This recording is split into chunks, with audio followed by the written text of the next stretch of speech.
What's good? What's good? What's good, Cam? man? Can you hear me? I can hear you. Okay, I can hear right you. on. Are you Right live? on, boy. Are right you on. live? Let's Right give Cleveland a round of applause for getting his technology straight today. Last You week, couldn't hear me last time. He wasn't able to get it right on Sunday for our Sunday. Okay. I'm just glad you can hear me, Cameron. We're on the same page. Cool.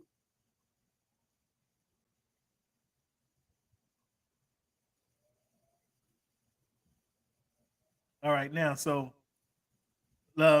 thank you guys for joining the Voice of the Fans podcast. This is your boy Cam. Got my man Cleveland in the Northwest. Cleveland is here. Can you hear this? I can hear you loud and clear.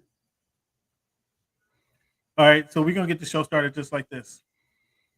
Hey, Marcel Smiley right here. Thank you for making. Who am I speaking to right now? Cameron. My name is Cameron. Cam Buford. I'm a Dolphin fan. This is a big year for Tua to prove that he's a franchise quarterback. I'm more a fan of boxing. Boxing is my main sport. I'm not worried about him right now. I'm worried about Crawford. I'm trying to get that fight made. As a competitor, how much does that competitive spirit get in there and say, I want to fight this guy. I want to get some of this guy. Of course I want to fight all the guys. Of course that. But at the same time, like I keep telling you, it's a business.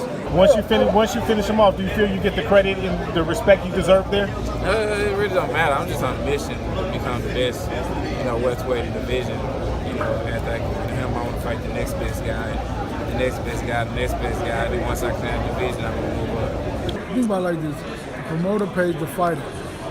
The fighter pays the manager. Okay. So the manager works for the fighter, and the fighter works for the promoter. Okay. If you can see, you can believe. So you are lifting weights currently? No. When he said it's easier to score in the NBA versus Europe, did you agree with them? To me, it's easy to score all over the world. Aaron, what has the game of baseball taught you? One of the biggest things is being humble. Can you give a message to the kids to kind of persevere through the false teachings they may be giving? Patience. Okay. Patience. As the show Voice of the Fan Oh my goodness continues to I'm evolve, You were adding some spice to it. it is strictly banter back and forth between myself and Cameron Buford. I enjoy all of it. The real ones know what's going on, right? Like you said, it's a different voice, so I think it's a big part of my game, and every time I step on the floor, I just want to represent myself. You play this game and you don't trying to win a championship, then why are you playing for? I'm happy for the Mariners. I'm happy Ken, nobody. Go watch the tape. Go watch the tape, and then you tell me if it was all about just a system. You look like a buffoon. Go do your research. Go do your study. Oh, this guy. That's what's good in sports, man. It's Big Snoop Dogg, man. That's what's good in sports. Hey, man, thanks for making our voice your choice. You know how we do.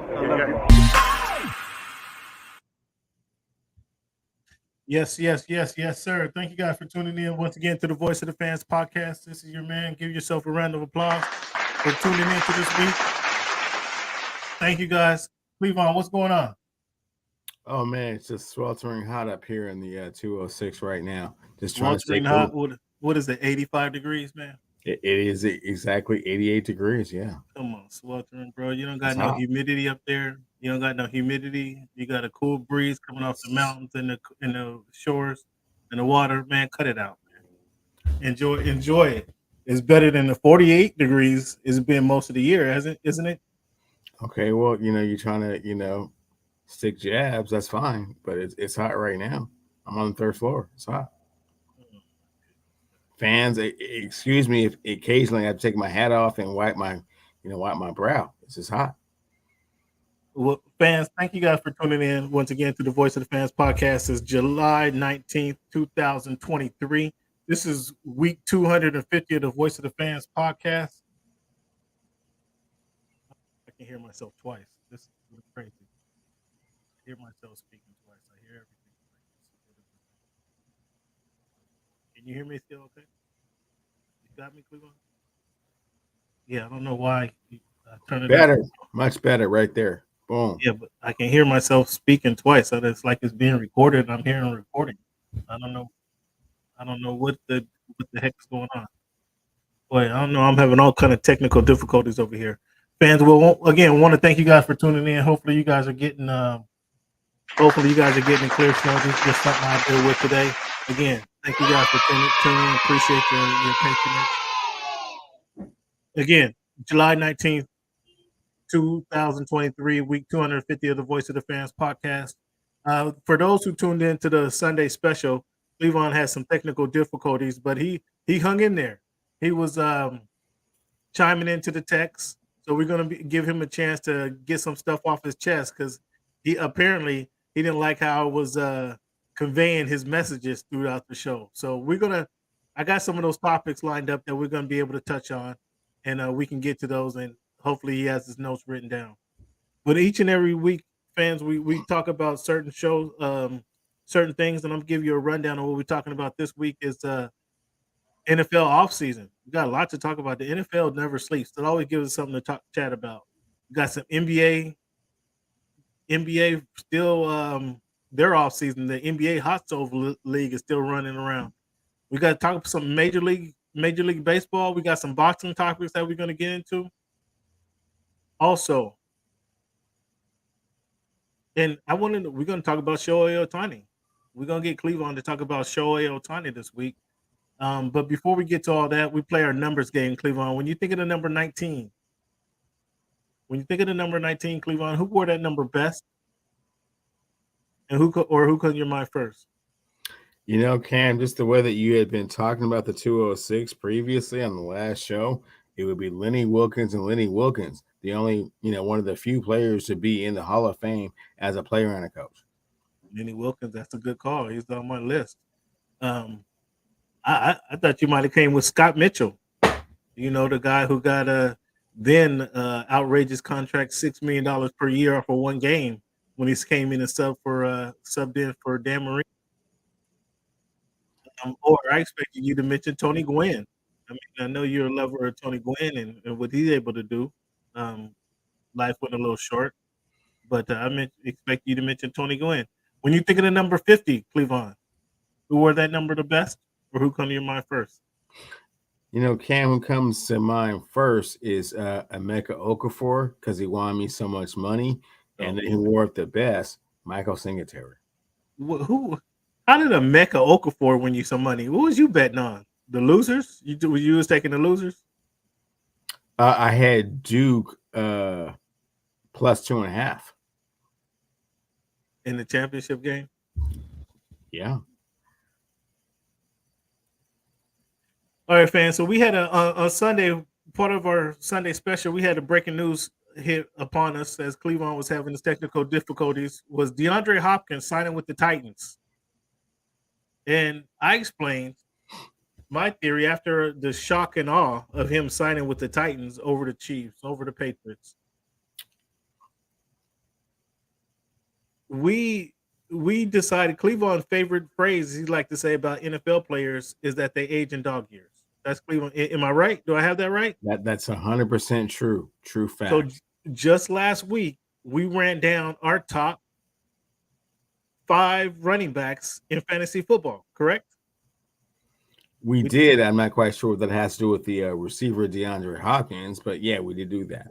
Well, I left DeAndre Hopkins' new teammate, Derrick Henry, off of my top 5 running back list because I think that the thread on the tires is kind of thin.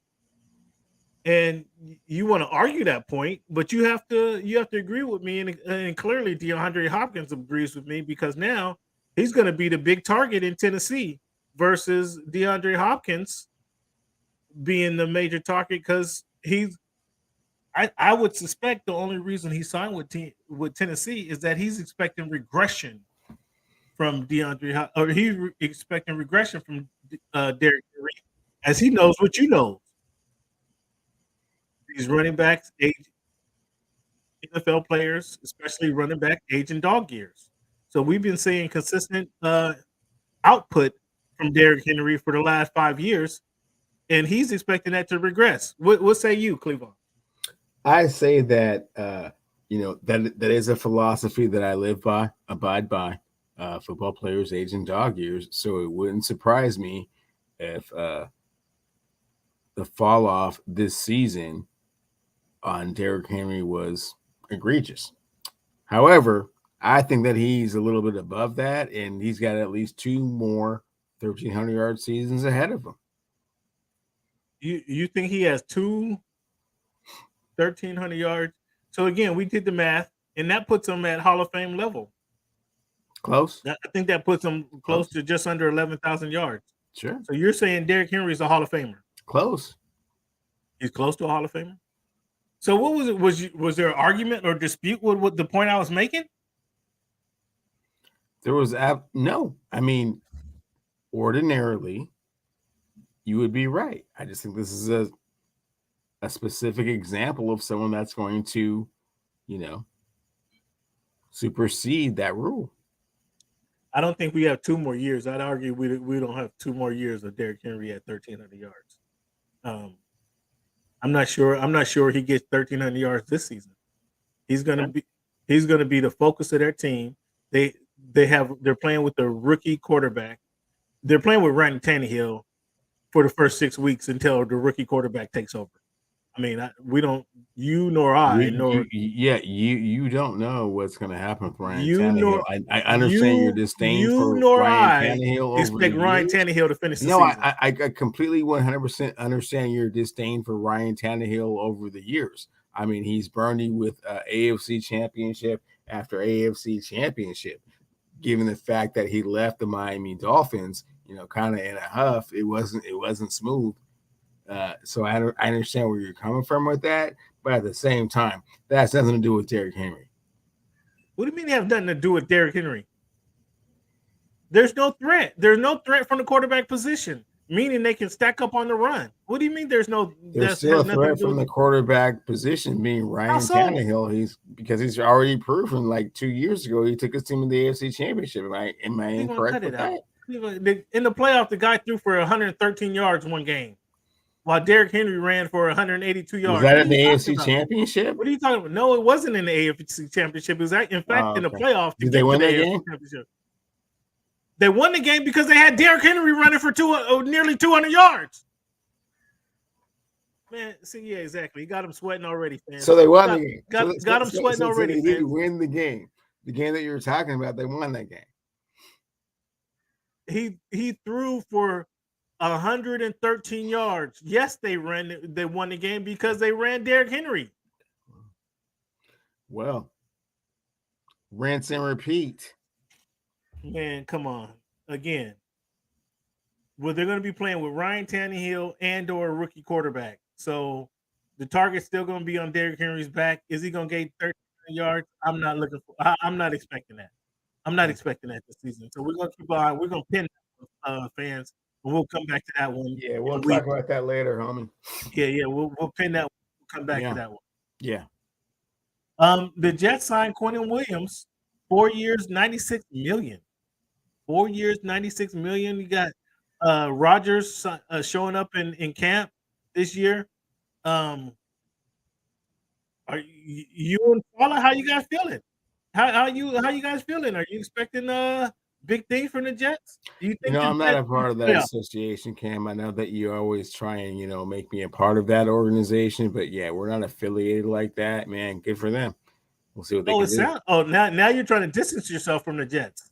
Now that they show up in training camp, now you're trying to distance yourself from the Jets. That's interesting because for the last season and a half, you've been talking about this culture that Saul has been building. You've been talking about the now all they needed was a quarterback, and now they got your guy Rodgers. Now, why are you trying to distance yourself from? Why are you trying to distance yourself from the guy? Because I'm just looking for a far, Cam. It's not like that's my squad. Like I'm pulling or rooting for them. That's what I see what's going on over there. And I like it. As far as the coach is concerned, I like the way that he coaches. Interesting. Well, we'll see. Do you expect in Aaron Rodgers' first year there, do you expect Aaron Rodgers to throw for 4,000 yards for the Jets? Yes. In doing so, he'll be the first quarterback to do so in 56 years for that franchise. You expect him to throw for 4,000 yards this year? Yes. You know he hasn't done that in 2 years with Green Bay, right? I understand. Yeah, I expect him to throw for 4,000 yards. Why would you expect that? Because he's got a wide open offense. He'll have a lead quite a bit of the time, and he's just going to be efficient and buckle down. And he understands it's like he's only got 2 seasons left to get another ring, and kind of step up from just that one time. So even though no quarterback has done that in 56 years, that's your anticipation. Okay. So let's talk about the elephant in the room, Cleavon, which is Saquon Barkley, Josh Jacobs, Pollard decides to sign. Pollard decides to sign his what is it, franchise deal with the Cowboys tag. Yeah, but Saquon Barkley and Josh Jacobs haven't signed theirs. Do you expect either of these guys to sit out at 24 and 25 or 25 or 26 years old? Do you expect either of these guys to sit out a season to prove their point? I expect both of them to sit out to prove their point. Sit out the season? If necessary. I don't expect them to sit out the season, man. They will sit out the minimum of 10 games, 10, 11 games. That if you're not a participant for like the last 6 or 7 games and you don't get tenure, they'll sit out at least that minimum amount of games to get tenure. Yeah. And neither team, so you don't have the Giants or the Raiders trying to give them a bigger deal to get in camp before that. They should, but so far they haven't. So apparently they both feel like they have adequate replacements for those 2 players, Saquon Barkley and Josh Jacobs. So haven't seen those players on the roster, but apparently they think so. So we talked about this a couple weeks ago when we had Tyler Dragon on the show about the running back disparity or the running back devaluation of the running backs. And let's replay this for the fans who didn't see it then. But I want to replay this conversation that I had with Terrell Davis a few seasons ago.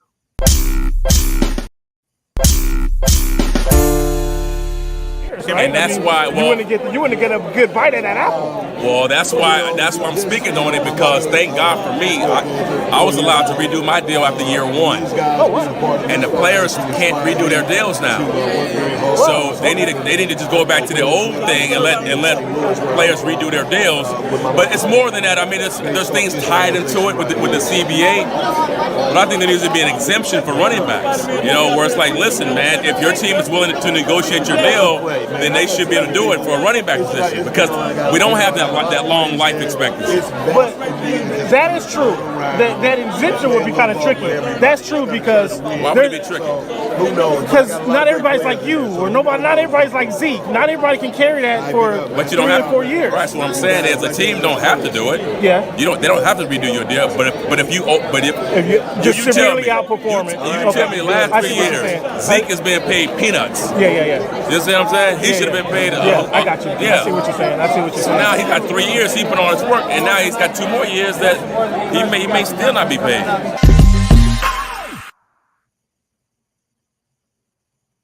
So a couple of things about that interview. We were talking about Zeke especially, but I thought the reason I said it would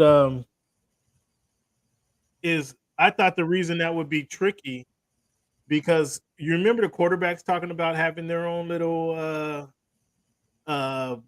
contracts and governing body.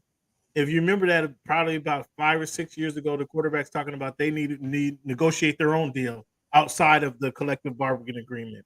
And if that didn't happen with Brady and Manning leading that charge there, I think Drew Brees was in that I think Brady or Drew Brees was in that group as well. If that didn't happen for them, I thought it would be really tricky for the NFL running back to happen. That's actually what I was thinking when I brought up that is going to be tricky portion of the discussion with Terrell Davis. But as he stated, he was allowed to redo his contract. He was allowed to redo his contract, but the collective bargaining agreement at the time allowed that. The NFLPA is so terrible that I doubt that they're going to accept or listen to running backs, especially young players who don't have tenure, who don't have the historical leverage of the game. Listen to those guys as they try to make a claim for having the reason to have renegotiate their contract. What's your thoughts on that? Yeah, I mean, it's a slippery slope, right? I mean, there aren't a lot of Eric Dickersons and Adrian Petersons that kind of come through the NFL, wherein you kind of have a really good idea of what you're going to get and for how long. It has gotten to the point where NFL franchises feel like running backs are disposable. And that's unfortunate because they don't really take into consideration the value that incredible running backs bring to your team, and that they think that you may have productivity for 2 or 3 years, but if, after 2 or 3 years you're going to fall off, and we got to do this all over again. They just don't feel that they're durable enough to warrant the larger contracts. Man, this is an ugly situation. I mean, we kind of it's a sad situation. They don't. We talked about this in the past. The Todd Gurley contract, that most running backs, because that contract went completely south. There's not many running backs who've gotten a good, solid second contract, other than a couple players. Your guy, the special teams player who's now in San Francisco, Christian McCaffrey, he did get a second contract. Chubbs in Cleveland, he got a second contract. Cleveland for a minute there, they throwing around money just to have people on their team. But a lot of teams have gone by way of running back by committee, trying to get more out of the stable than just the one player. And I think that has less to do with the one player able to have a bell cow back, because how many bell cow backs do we have in the league? And I think that's less of a reason, because a lot of players have been doing the running back by committee, which is another sad number. There's a meme going around where. But Cam, why do they do the running back by committee? To keep the running backs fresh. To keep their running back fresh is one thing. Is that why? And they don't have that bell cow back. Eric Dickerson needed somebody else behind him taking some of his carries. You think Adrian Peterson needed someone else behind him taking some of his carries? I mean, you think Alvin Kamara doing his thing needs some other people? You think Priest Holmes, when he scored 29 touchdowns, we saw the best. You mentioned Alexander. Yes, I was going to mention him. If Sean Alexander had somebody, I don't remember who was on the team. Well, if they had Fred Jones. I think he came there maybe a year later on this team. If Sean Alexander had somebody to spell him, would his career have last longer? Probably so. No, Sean Alexander was very self-aware. He would just fall down if it wasn't there, man. Like, man, it's not here. I don't fault him for that. A lot of 206 cats fault him for that. Like, oh wow, that play did not work. Yeah. So he was always very self-aware of his body. His career still. Your Alabama running back, by the way. His career still what 7 or 8 years. And I think once they traded the guy, his tackle or guard to Minnesota, that really Steve severely Hutchinson impacted. went to Minnesota, yes. That really impacted his production. But sure. Did Eric Dickerson need a bell cow back? I mean, did he need somebody to spell him? No. No. Would it have been nice if he had somebody to spell him? I mean, Eric Dickerson, anomaly. He's a Hall of Fame running back. He's a Hall of Fame running back. The player they've been running back by committee. If you can get your fire and ice, if you can get your bruiser, your pounder. You mentioned Alvin Kamara. Alvin Kamara, I think he was best.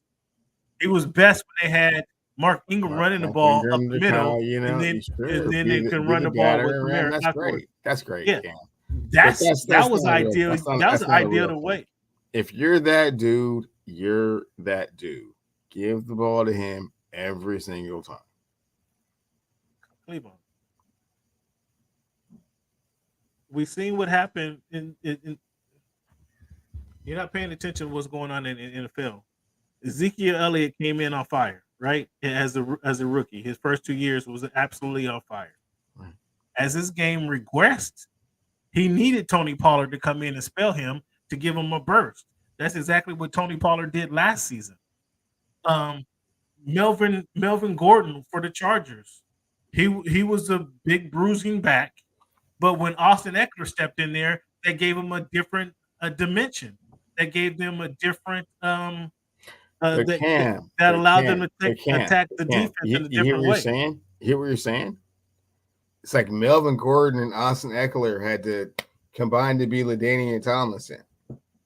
You know what I'm saying? It's like if LaDainian's back there, look, you just keep giving the ball to LaDainian Tomlinson. You doesn't need that break. Again, you're missing the whole point. Yeah, sure, if you have that guy, but they're not investing in that guy anymore. They haven't. But I'm not missing your point. If you don't have that guy, then yeah, do all that. Cleveland. Whatever, 3-year thing.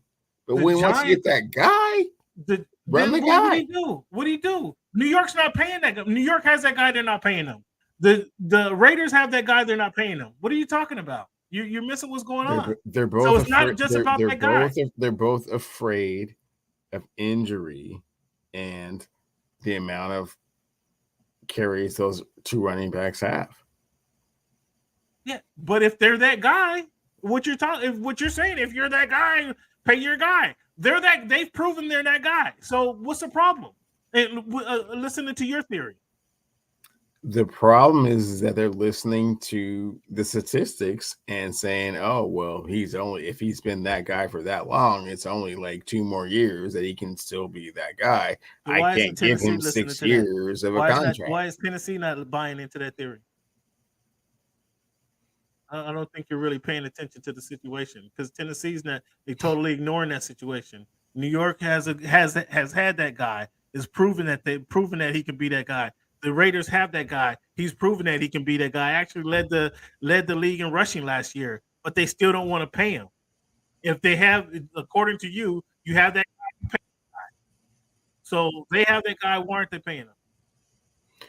Because they are following the statistics, which say that a running back, after all of that wear and tear, will eventually fall off, and they're also hearkening back to my philosophy, which is that football players age in dog years. So we're talking about not 100% sure what they're going to get.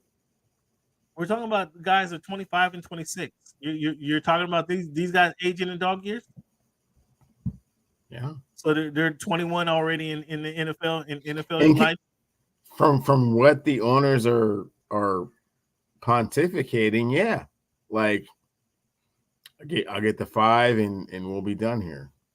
So I'm gonna tell you why you are wrong. And I'm gonna tell you why the owners. I'm wrong for what the owners are saying, or I'm wrong for thinking that football players age in dog years. Where am I wrong at? Well, yeah, for agreeing with the owners in this concept. That's what you're doing here. It sounds like to me that you're agreeing with the owners. No, not really. I'm saying if they're special, just identify them as special. If they're not special, then just keep churning them out. But if they're special, I just pointed out, Cleveland. I just pointed out to you the Raiders have a special guy. who's proven he's special. The 25 years Raiders old. have The someone Giants that have a you special have guy. that you have identified as a special guy. Is Josh What do you mean Jacobs that special? I have a? What do you mean that I have? He Led showed the it. league in rushing last year. Is he special? You have to be special to lead the league in rushing. Who was your quarterback last There's year? been a lot of people lead the league in rushing that aren't special. If you lead the NFL in rushing, you're not special now? That's what you're saying? Is that what you want to say now? Not necessarily. Tell me one guy who led the NFL in rushing that wasn't a special back. Give me one. Means. Is he special? What did they get to the Super Bowl that year with him leading the league in rushing? Nope. What do you mean? When Natron Means was balling, that team got to the NFL. What are you talking? I mean, they got to the Super Bowl that year. The 1 year the Chargers got to the Super Bowl. What are you talking about?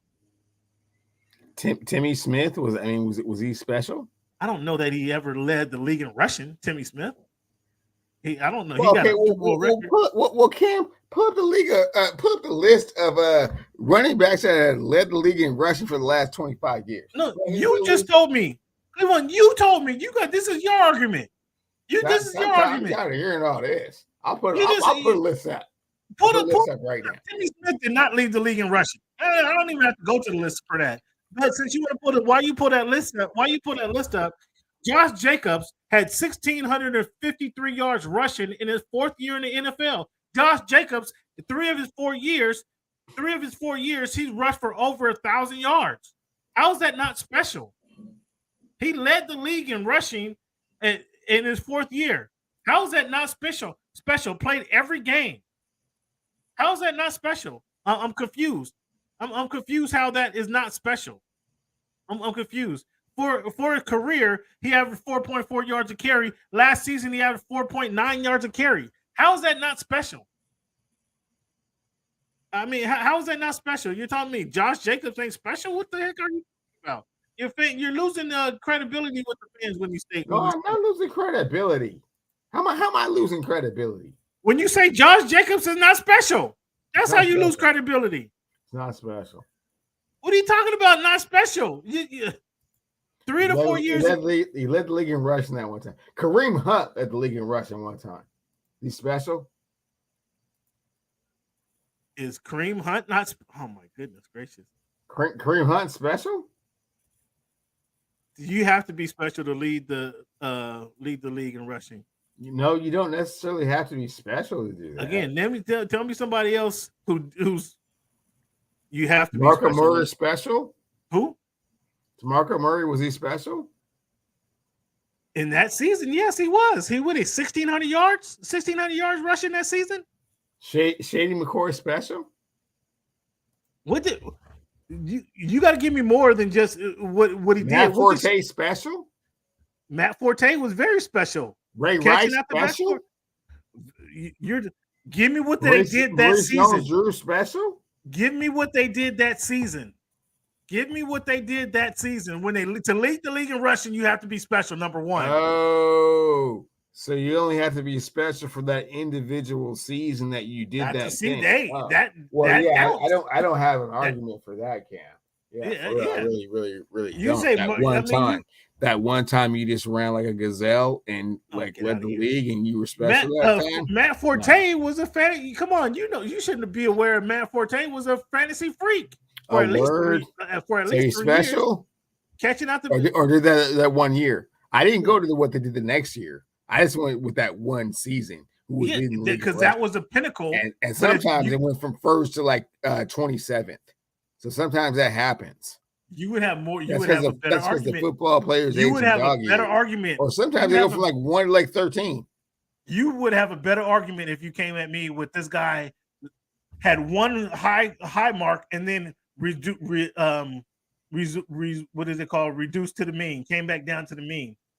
That would be a better argument. That's fine, but no. You would have that would be a better argument for a guy like Matt Forte. That would be a better argument for Maurice Jones-Drew. But they had a consistent 3 or 4 year span where yes, they were special, and the pinnacle was leading the league in rushing. All those guys you mentioned, yeah. Okay, but the contracts don't dictate that they can be paid like special players for 3 or 4 years. Well, Cleveland, to you and the owner's point, the contract ain't dictating that they should be paid at all. So now Cleveland is joining the owner's argument, guys. Now, I'm not joining the owner's argument. I'm just contradicting your argument that these players are special. Sometimes they just have a really great rushing year.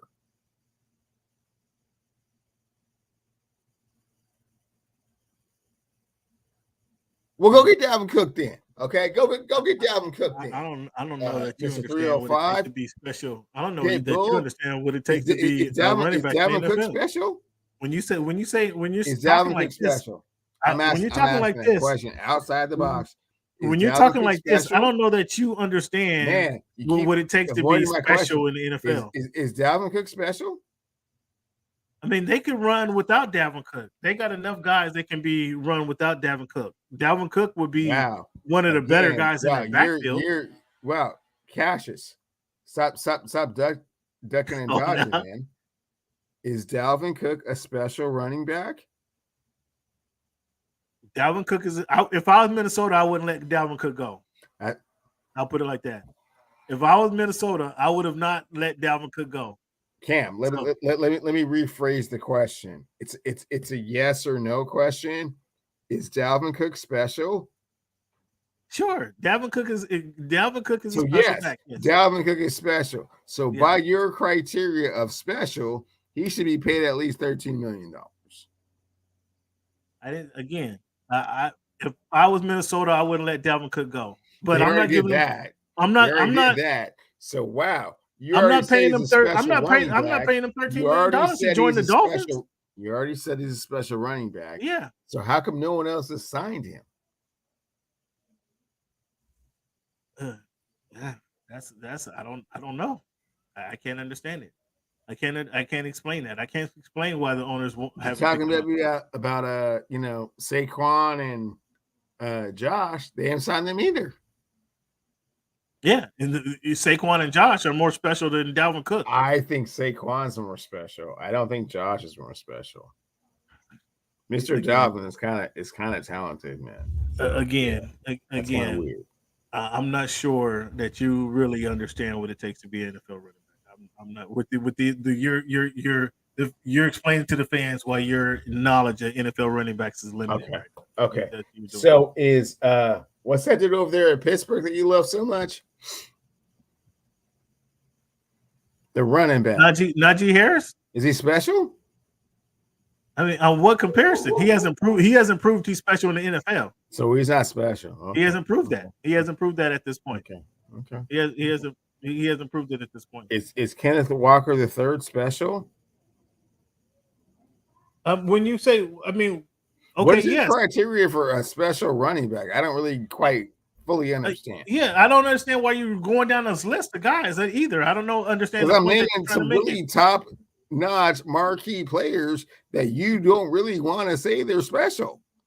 Yeah, but I don't. What do you mean? I mean, what are we talking about here? Are they good players? Sure, I'd love to have them all on my team. No, we're not. Am I paying them players because they already know they're good players? You've already seen their productivity last season. The question is, are they special? When you say that's what the NFL has determined, that it's hard to determine if you're special at that position. No, and you can't even say it with a straight face. It's not. It's not hard to determine it. It's not hard to determine that. I don't know what you're looking for. So is Josh Jacobs special?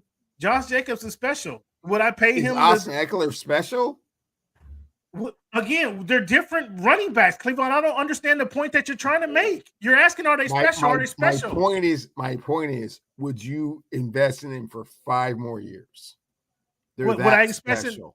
Would I expect invest in Austin Eckler? Would I expect invest in Josh 5 more Jacobs? years? Absolutely. You do that? Absolutely. No, the kid is 25 years old. You would not. You absolutely would not. You've already seen it.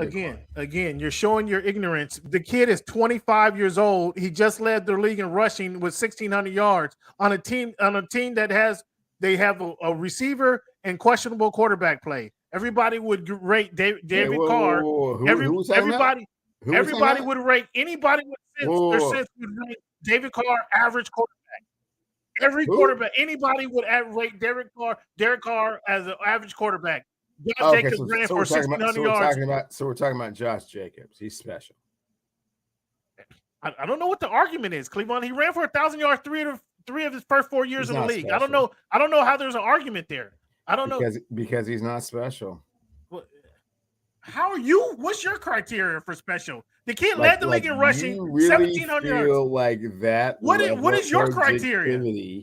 What is your criteria? Projected for more than 3 years. I don't think that Josh Jacobs is special like that. What's your criteria? That level of success can be projected for more than 3 years. You're special, and you're ridiculous, and you have lost your. That's not really. Is that an unrealistic expectation? Let the people know where they can find you, so they can hit you up. Yeah, at Clevie Wonder on Twitter and Cleavon Steele on Instagram. What is your criteria of a special running back? No, don't change it. Don't change the criteria. Would you invest in Josh Jacobs? Is the question, and you're saying my answer is no because you don't think he can keep up the level of production. I don't think he's special. And you're ridiculous. So I'm gonna move on from this argument. I think the owners are absolutely ridiculous in taking this stance against devaluing the running backs. The running game is essential, Cleveland, and I'll just turn to you and let it explain to the fans what is the best friend of quarterback. A strong running game. With that being said, fans, 60%. Looking at the last 20 Super Bowl winners, the last 20 of them, 60% of the last Super Bowl winners have led that game, that Super Bowl, in rushing. 60% of them. So over half in that game. Now, how many of those teams had the leading rusher in the league? Well, that's a different scenario because it's not. That is a different scenario. Because I'm not expecting Derrick Henry. I'm not expecting Derrick Henry to take the Tennessee Titans to the Super Bowl. So that means zero. I don't believe a rushing leader has ever won the Super Bowl. Maybe once or twice. I didn't do that. I didn't do that math. I can't do that math. But I'm not expecting Derrick Henry, who we can say who's been among the top 5 running backs over the last 5 years. Go ahead and say that Derrick Henry is hindered because he's playing with boo-boo quarterback and boo-boo receivers. So regardless of the production that he puts up, he's not going to lead his team to the Super Bowl. So that tosses out that argument of the Super Bowl of the rushing leader. No, it doesn't toss out the argument because it tosses it right out the window. Because you can Google it. How many leading rushers of the league have won? Again, I don't have that number right now. Very small number, if any. But I just gave you Cleveland. I just gave you. We agree that Derrick Henry is a top 5 running back. You're not giving me any example of someone who's led the league in rushing that won the Super Bowl. Cleveland. I'll help you out. I just told you why. Led the league in rushing, won the Super Bowl. Terrell Davis won the rushing title, won the Super Bowl. Oh, so it has happened then. So it has happened. Twice in 57 years. So Cleveland. Josh Jacobs is not special. You're not going to get me to say Josh Jacobs is special. I'm not trying to get you to say Josh Jacobs is special. You're not going to get me to say Austin Eckler is special. I'm not trying to get you to. I'm not. Cleveland, I know you don't know I know you can't identify a special running back. That's already established. What we're saying, what the argument now is what you saying. I gave you examples. I said Adrian Peterson. I said Marshall Falk. Cleveland. We're off to a different topic. We're off to a different topic. You just the point you just made is I gave you a stat that 60% of the Super Bowl winners have led the game in rushing. You want to change that around and flip that around and say how many of those teams had Super Bowl. Some of those guys were Timmy Smith. Some of those guys were. That's not 20 years. Listen to what I'm saying. Timmy Smith was 40 years ago, Cleveland. You got to listen. Catch up now. Catch up. You got to listen. Okay. And then you want to change the argument to say how many guys who led the league in rushing went to the Super Bowl. And I told you that's a boo-boo. You can't look at that because these teams who lead the league in rushing are playing with boo-boo quarterbacks, boo-boo receivers. But they got all the way to the Super Bowl? Evidence they got all the way to the Super Bowl. Cleveland, you're not listening. Can you listen? Can you listen to what I'm saying? I'm listening. You listen? You're not listening. Cleveland, that argument of how many Russian leaders have got to the Super Bowl is a poor argument. It's a poor argument because Derrick Henry led the league in rushing in 2020 with 2,000 yards. Okay, he's playing with boo-boo quarterback, boo-boo receivers.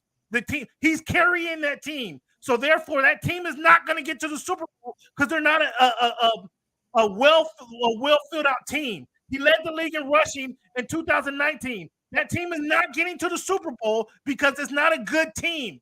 He's a good player. That's not a good team. So they got. So that is a poor they got to the AFC Championship. Did they get to the Super Bowl? Was your point? Don't change the argument. They didn't get to the Super Bowl because that's a poor team. That's the point I'm making.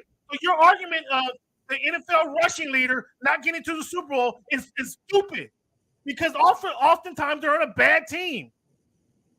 Okay, they're on a bad team. Do you get what I'm saying? That's a poor argument, and I explain why.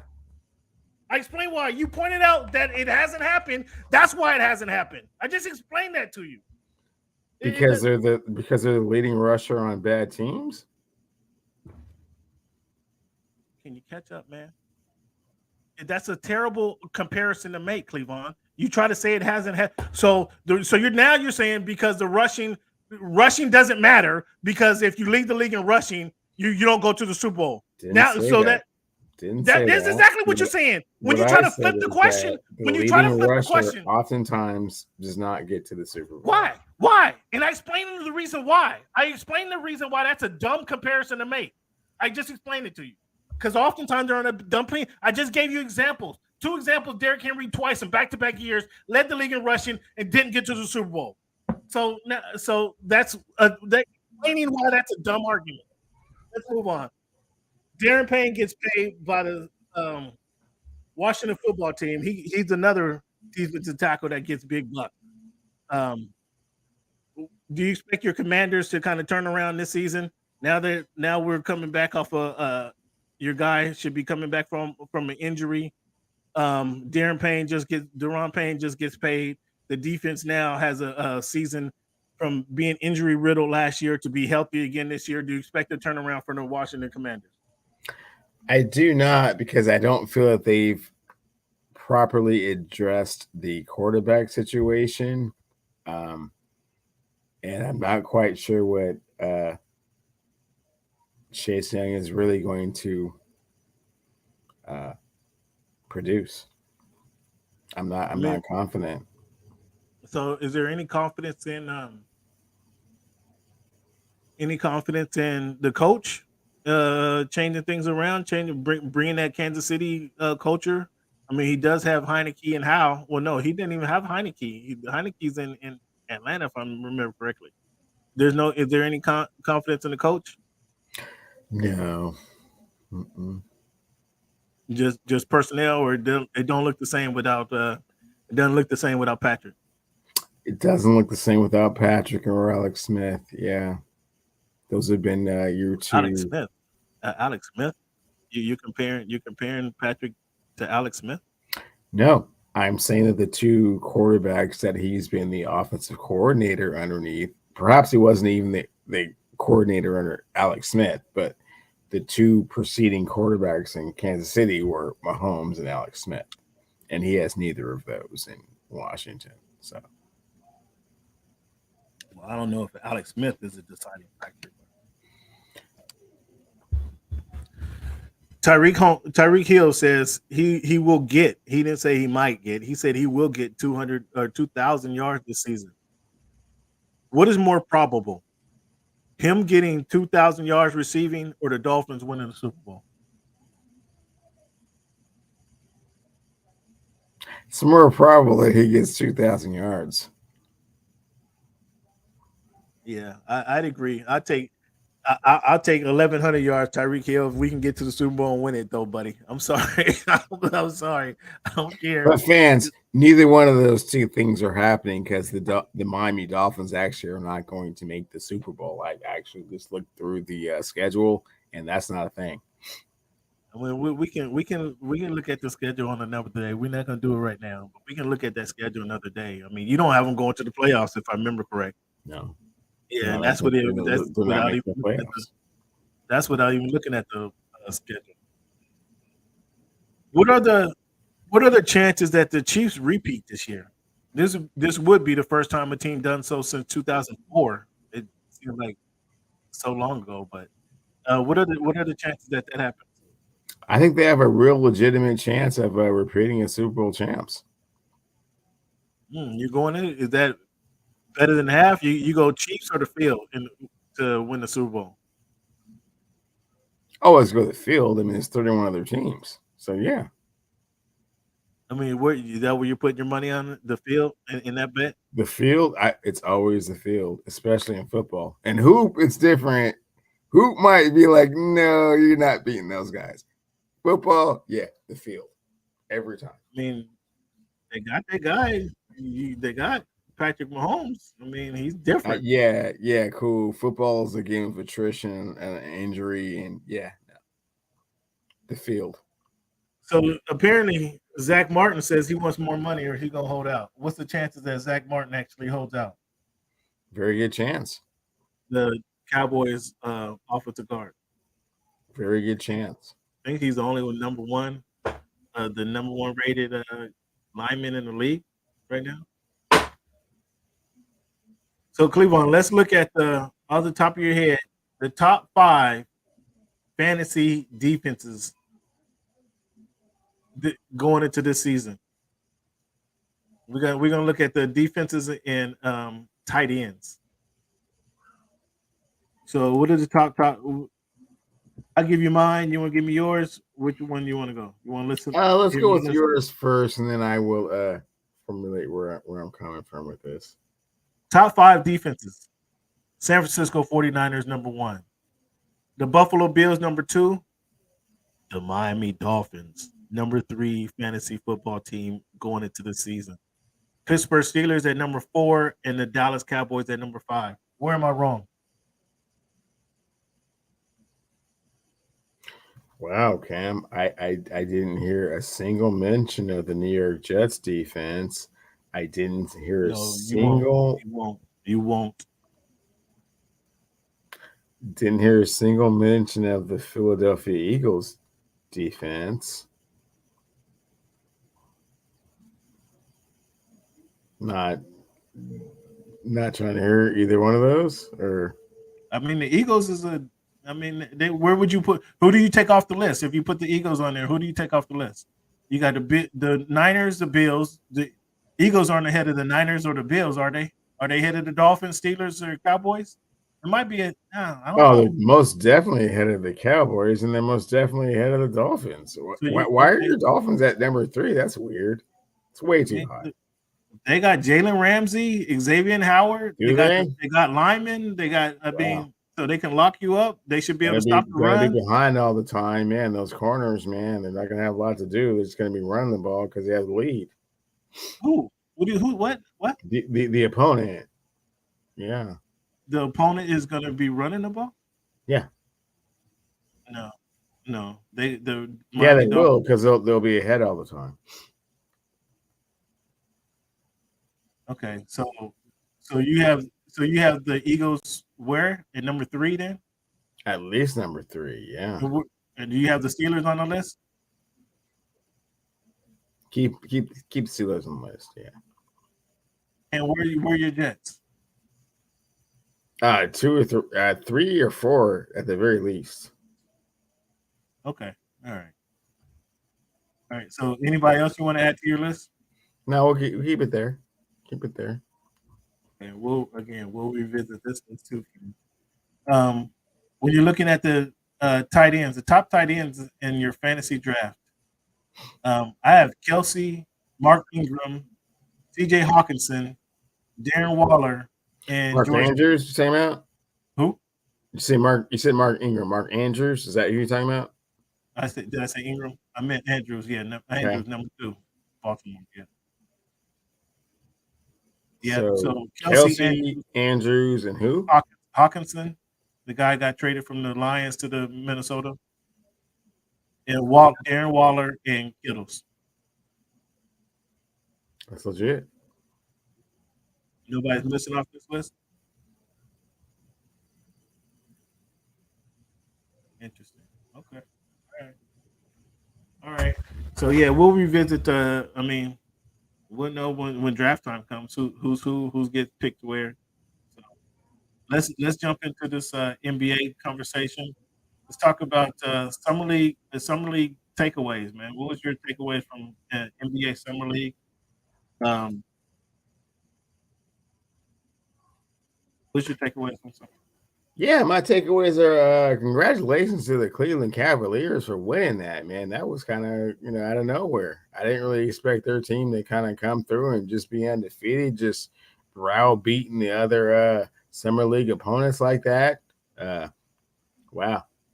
Jabari didn't win summer league MVP. Well, they sat him down. They didn't play it. Yeah, that's sure. Jaden Sharp didn't really just kill it like he should have.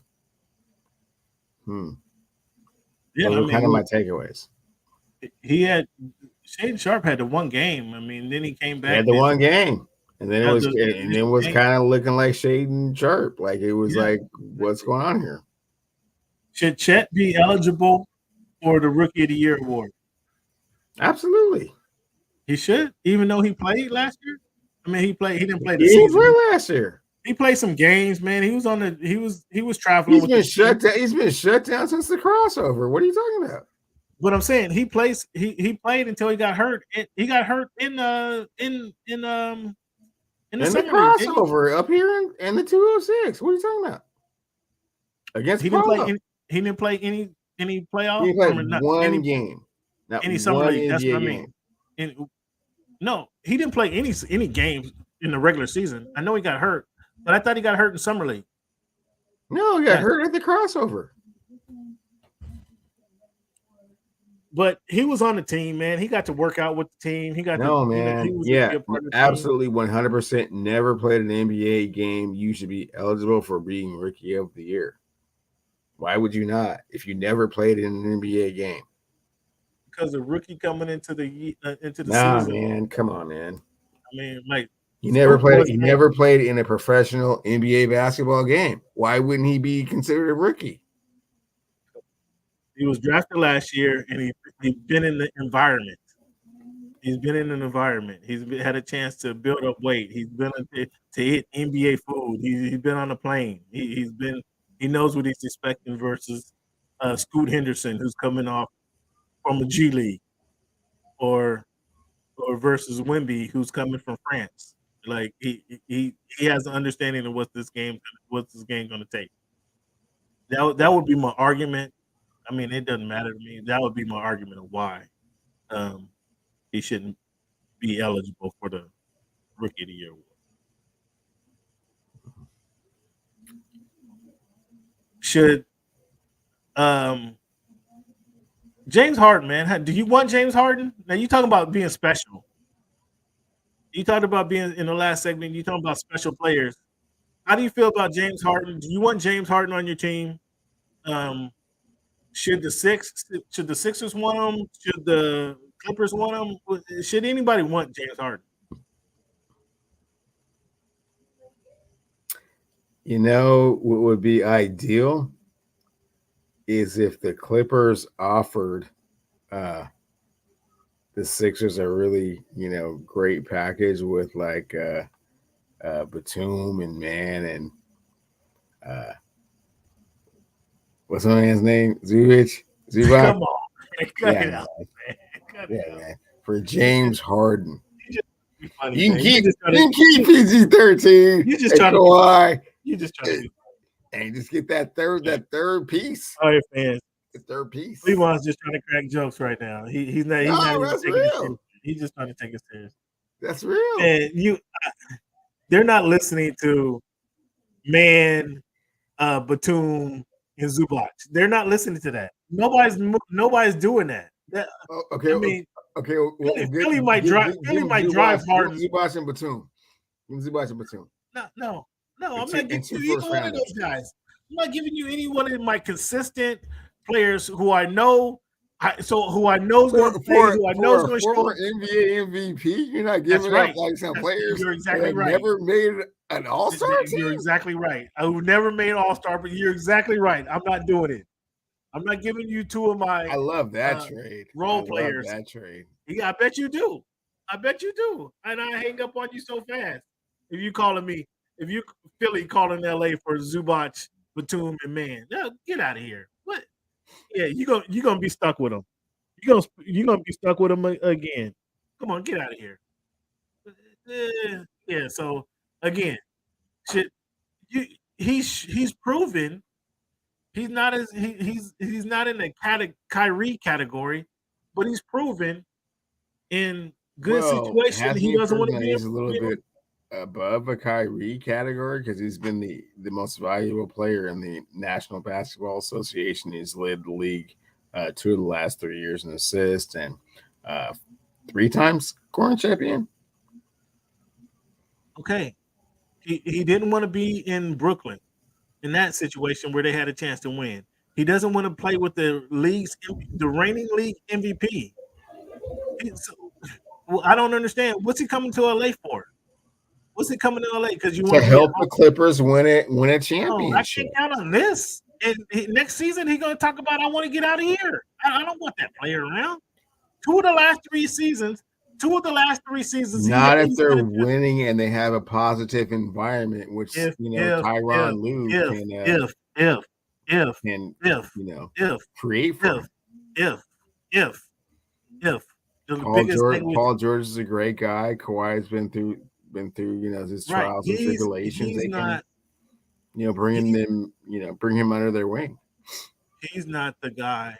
I'm not trying to turn around. I like Harden for the Clippers. That's one of my favorite trades, right? You're joking. Yeah, you got jokes. You got jokes. Do you want to Harden on the Lakers? Let's put it like that. Do you want to give? Would you give up Austin Reeves? The Lakers right now. The Lakers right now are working on chemistry, and what they've built is kind of special in a lot of ways.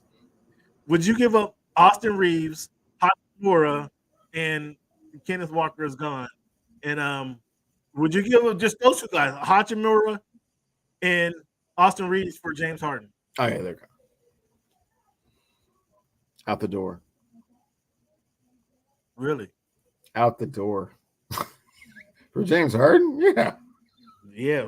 Well, there you go, Daryl Morey. You better call up Rob Pelinka. You can get Hachimura and Austin Reeves. You can get I mean, I don't know who else grandson. You can get grandson of Jarrell, and they just signed Gabe. I might throw Gabe Vincent in the mix. Would you give those 2 and Gabe Vincent? Oh man, see, look at you prying. Look at you prying. Why are you prying? And you said that too quick. You said that quick. I gotta see who else is on the list. Yeah. I gotta see what else I can get out of that. Yeah. Let me see. You said it a little too quick with that. Like, yeah. Zubac, Man, and the Batum. Stick with that, man. No, I'm good. I'm surprised you would give that up for Harden, though. I'm surprised you will give that up to Harden. So, I mean, I touched on it during our Sunday special. LeBron, retirement. Who's he fooling? Did any Laker fan think LeBron was retiring last season at the end of the season? Or was he just trying to steal some shine from the Denver Nuggets who swept them out the playoffs last year? Well, Cam, as a Los Angeles Lakers fan, I was certainly concerned, especially considering his mental and physical state. Oh, you're questioning LeBron's mentality now? You're questioning LeBron's mental status? You're questioning LeBron's mental status. This is the first time I heard you saying this. What I'm trying to say is that he was emotionally. What I'm trying to say is that he was emotionally, physically, psychologically spent. A little fragile mentally. He was a little fragile mentally. the season took upon him. He just couldn't handle it. He just couldn't handle the loss, and that was his way of dealing with the loss and saying, "I quit." He wasn't sure which direction he wanted to turn, and the questions were asked kind of in a flurry. When you're one of the top 5 greatest players to ever pick up a basketball, the questions come fast and furious. Like Dom, the Vin Diesel character, the questions come fast and furious. So, he wasn't able to really answer them right at once. He was like, man, right now, the way I'm feeling, I'm just not 100% sure, man. Let me LeBron been in NBA 20 years, and now you're telling me he don't know how to handle the press conferences? He was a little fragile mentally. He couldn't digest what the question that was being asked. That's where you say it like that. So he's been in the league 20 years, and how many of those years has he been in the championship? I mean, what did that have to do with anything? You keep trying to flip up. So he wasn't in the championship last year. That's a point. Because Cam doesn't want to answer this question. Half of his career has been playing for the NBA. What did that have to do with him being able to answer questions? 10 of the 20 years that Cam is talking about. Listen to you try to flip the script around. Playing for a championship. Well, he wasn't playing for the championship last year. He got swept out of the Western Conference Championship. So first of all, Cameron, LeBron James is 56 years old. Okay, he's trying to work his way back into shape. He had a horrific injury that he played through. For LeBron James. So you're making excuses. He had a horrific injury that he had to play through. Okay, and now he's got children on the horizon that he's just trying to hang on until they're ready to come on board and play a few games together, man. Run a few sets, man. I'm glad you mentioned that. I'm glad you mentioned that. So he's trying to hang on to play with his children. So it's not really about the game of basketball and getting to another final, since you want to put up that he's been in the final so many times. So it's not about that. It's just trying to hang on to get to another final or to play with his children. So Cam, when you play for the championship 10 times, playing for the championship is not your ultimate goal, like Joel Embiid and Damian Lillard. And some of those other players of that stature that have done some things but have never played for a championship. No, if you play for the championship 10 times, that's not your ultimate goal. Right now, it's being a good father to his children, and trying to get the the platinum fist. Fans, we're losing fans with this BS that you're spewing all over the airwaves. We're losing fans with this. Fans, Cleveland. Cleveland is telling me, a Laker fan, a LeBron stan, that he is now he's not mentally strong enough to handle the loss. He's not mentally strong enough to handle the press conference and the questions being thrown at him at the end of the season. That Cameron, he decided to throw out that were you aware that LeBron James has played almost 10 years of playoff basketball? I'm not sure what that has to do with him, with his inability to answer questions that you put in. You said he was mentally wore out. He was just mentally, physically, and emotionally spent after that last time. He did all he could do, and plus he was hurt. So when you ask him the question, like 35 seconds after the series is over, Malika Andrews, like, damn, you gonna play next year? Like, man, right now, I don't know. So it was a cop out, basically. It was a cop out. Right then and there, the way he was feeling, he was uncertain about what his NBA future, was going to hold. Okay, I get it now. It was a cop out. Basically, you're telling me it was a cop out, and I'll buy that. It was a cop out, and he wasn't mentally strong enough to answer the questions. I'll buy that, Cleveland. I'll buy it from you. Hey, Skipper. I know you and Skipper, are like exchanging texts and stuff, with the the laugh emoji, the smile emoji, the cry emoji, whatever. But yeah, man, sometimes players just need a break, man. Even at the pinnacle of their career, even when everybody expects a championship or you're nothing, they don't really do that about other players. But LeBron, absolutely. If he didn't play for the championship, it's a failure. Let's see if you're going to give LeBron a pass on this one here. If you don't play for a championship, because we watched you play for the championship 8 years in a row, if you don't play for a championship, the season's a failure. So, and you can't even reevaluate how you feel after playing 20 years in the league, or otherwise people are going to talk about you. Oh, man, you just trying to get attention. Man, I just don't know if I want to play. I've done everything there is to do in this game. You know, I don't know much more I can do other than play with my children. Again, since you're going to give him a pass on his BS retirement, unretirement announcement that he had last week on the ESPYs, are you going to give him the same pass for changing his number back to Jordan's number? Number. Oh, right, Bill Russell's Skipper, number. right, Skipper, right back to you. Did you and Mr. Bayless exchange text before this show? Well, I don't know what Bayless has anything to do with this. I'm asking a legit question. You don't remember when I was on the mute and you was talking about all the dichotomy that went into him changing his number and trying to get attention, and oh man, you know, I mean, why can't like it wasn't a tribute to somebody? It wasn't a tribute. If you wanted to tribute to know, if it was respect to Bill Russell, why you even put on number 6? You know who Bill Russell was before you won number 6? Because it was a tribute after the late great Bill Russell passed away. Again, he knew who Bill Russell was before rolling into the next season, understanding the significance that Bill Russell had on the game. Cut it out. Why you wearing Michael Jordan's number though? Why you wearing Michael Jordan's number again? Oh, thanks. Why can't you wear the 37? Thanks so much for bringing that up. Why can't you wear number 47? I'm so sorry. I forgot when Michael Jordan patented the number 23, like it could only belong to him and him only. Is that a real thing?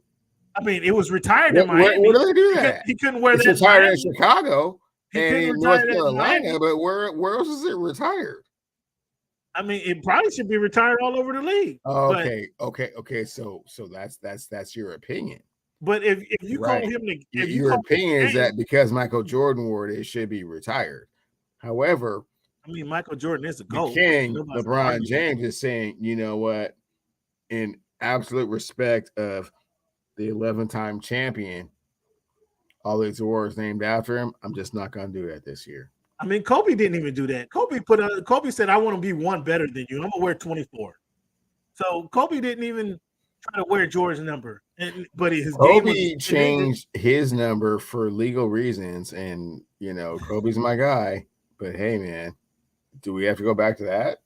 I mean, he said for legal reasons. So, listen, again, he didn't change it to 23. He didn't change it to 23, though. Why? You know, he didn't try to wear 32 and be like somebody else. He created his own number, 24. That's retired in the rafters down there in Staples Center. That were right next to simple mathematics. Cam, it was 8 times. It was 8 times 3. It was 8 times. It was 8 times 3. The amount of championships at the time when he changed the number. His numbers retired. The new numbers retired right next to Pau Gasol. 8 times 3. It was 8 times 3. The number of championships that he had when he changed his number. Okay. Why couldn't your guy LeBron change his number to 37? Why couldn't he wear 41? Why couldn't he wear 52? Make that number famous. Yeah. Why he has to copy somebody else's number? Again, back to your weird logic. Like, why some weird arbitrary number that like doesn't make any sense? Just to appease? It's just to appease you? How about just wearing 23? He's wearing 23 a whole bunch of times. Again, my question is. Why did he copy Michael Jordan's number? Why didn't he pick his own number? Why didn't he wear number 9? Why didn't he wear number 13? Why didn't he wear number 33? 9 years was 23, and then it was 6 for 4, and then another 8 years of 23. Wait, I mean, you act like he's fell into this number just like arbitrarily, like, oh man, he came in the league with Jordan's number. Why are you ignoring that? Why are you ignoring that? That's what you want to ignore. Why do you want to ignore that? The question is, why couldn't he wear number 2 and make that famous? Why couldn't he wear number 92 and make that famous? Years, and I'm assuming that you understand this. 14 of those years, he wore the number 23. That's 70% of his career. That is my question. What Cleavon knows when he came into the league with chosen written on his shoulder, tattooed on his shoulders. Why couldn't he pick The number 37. I can't speculate on what he did when he was 17 48. years old, Cameron. Why are you trying to speculate on why he picked a number when he was 17 years old from Akron, Ohio, just trying to make a living, just trying to find a way in this world? Okay, so why not? Why at 40, at 38? Why didn't he pick the number 38? Because he's already had that number and he's already had success with that number. He's just going back to that number. He switched from the 6 just to give some tribute to Bill Russell. I don't know what's a tribute. I think the tribute is a BS argument there. You knew who Bill Russell was before you wore number 6. Cut it out. Okay, and when he deceased, he felt a special obligation to, give more tribute to the number than even before. So Cleveland, let's get into this other debate about since you want to go back in the history of the NBA. Who was most influential in the NBA? There was I'll tell you my pick, but I sent you a list yesterday, and the list had what the list had: Michael Jordan, Stephen Curry, Kobe Bryant, LeBron James, Magic Johnson, Allen Iverson. Out of those 6 players, let's just leave it to those. Well, I guess you can throw anybody else in there you want. Michael Jordan, Steph Curry, Kobe Bryant, LeBron James, Magic Johnson, Allen Iverson. Who was most influential in the NBA? Need to ask you to clarify your definition of influence. Influence? Okay, good question. That's a good question. I would say who changed the game the most? Will Chamberlain. I don't remember mentioning Wilt Chamberlain, but Wilt Chamberlain did play against a bunch of doctors and lawyers. And when he did, the lane was really, really narrow. And after his induction into the NBA, they widened it, like way wider. Okay. Out of the guys I mentioned, Cleveland, Magic Jordan or Michael Jordan, Steph Curry. Well, from a revenue Kobe perspective, Bryant. no one has been more influential than Michael Jordan. That can't be questioned. Well, that was a good question that you asked. If that's your criteria, well, then it's Michael Jordan. There's no revenue. Not even revenue. Who kind of changed the game? Whose game has been more influential? Whose game do you see more players playing like? Whose game has captivated the youth of America? Those are 4 different things, man. Those are 4 different. I don't think it's 4 different answers, though. I don't think it's 4 different answers. It absolutely is 4 different answers. I think since you refuse to answer the question, the top 3 guys. Who created the most revenue? Who created the most? I didn't say anything about revenue. I didn't mention revenue. Okay, you mentioned revenue. That's what I'm saying. So that's your criteria. That's your criteria. Spotlight on the game, marketability. It's Michael Jordan. There is no second, third, fourth, or fifth place. So you're stuck in what Michael Jordan did from 86 to 2000. I believe that Jordans are still the highest selling sneaker in the NBA, and Michael Jordan hasn't played since I was 16 years old. Yeah. Well, however, I wasn't thinking revenue. Revenue wasn't a factor in my decision. I was thinking more so of how the game is played, the style of play that has influenced the way this generation has played the game, or the next generation has played the game. I think Allen Iverson has had a much more influential style of play that has influenced the game of basketball. Because if you remember from when Allen Iverson came in the league in '96, the palming the ball was the way to cross anybody over from '96 to 2010. I mean, that's everybody was palming the ball. Everybody start wearing the cornrows like Iverson. Everybody start getting the tattoos like Iverson. So revenue wasn't one of my factors. If you want to So go to not revenue, okay. if you want to go to revenue, I can. It's a hard argument against Michael Jordan because just the way society has changed. And Michael Jordan was in the middle of that to change. Obviously, Magic and Bird brought the game from being tape delayed to being on primetime TV, and then Michael Jordan carried that even further. And now they're getting shoe deals, bigger television deals, etc.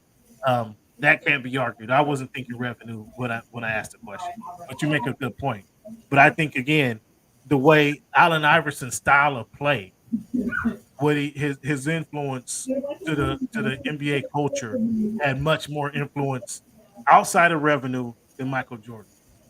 Because again, the tattoos are you don't even look twice when you see players with sleeve tattoos, which Allen Iverson brought to the league.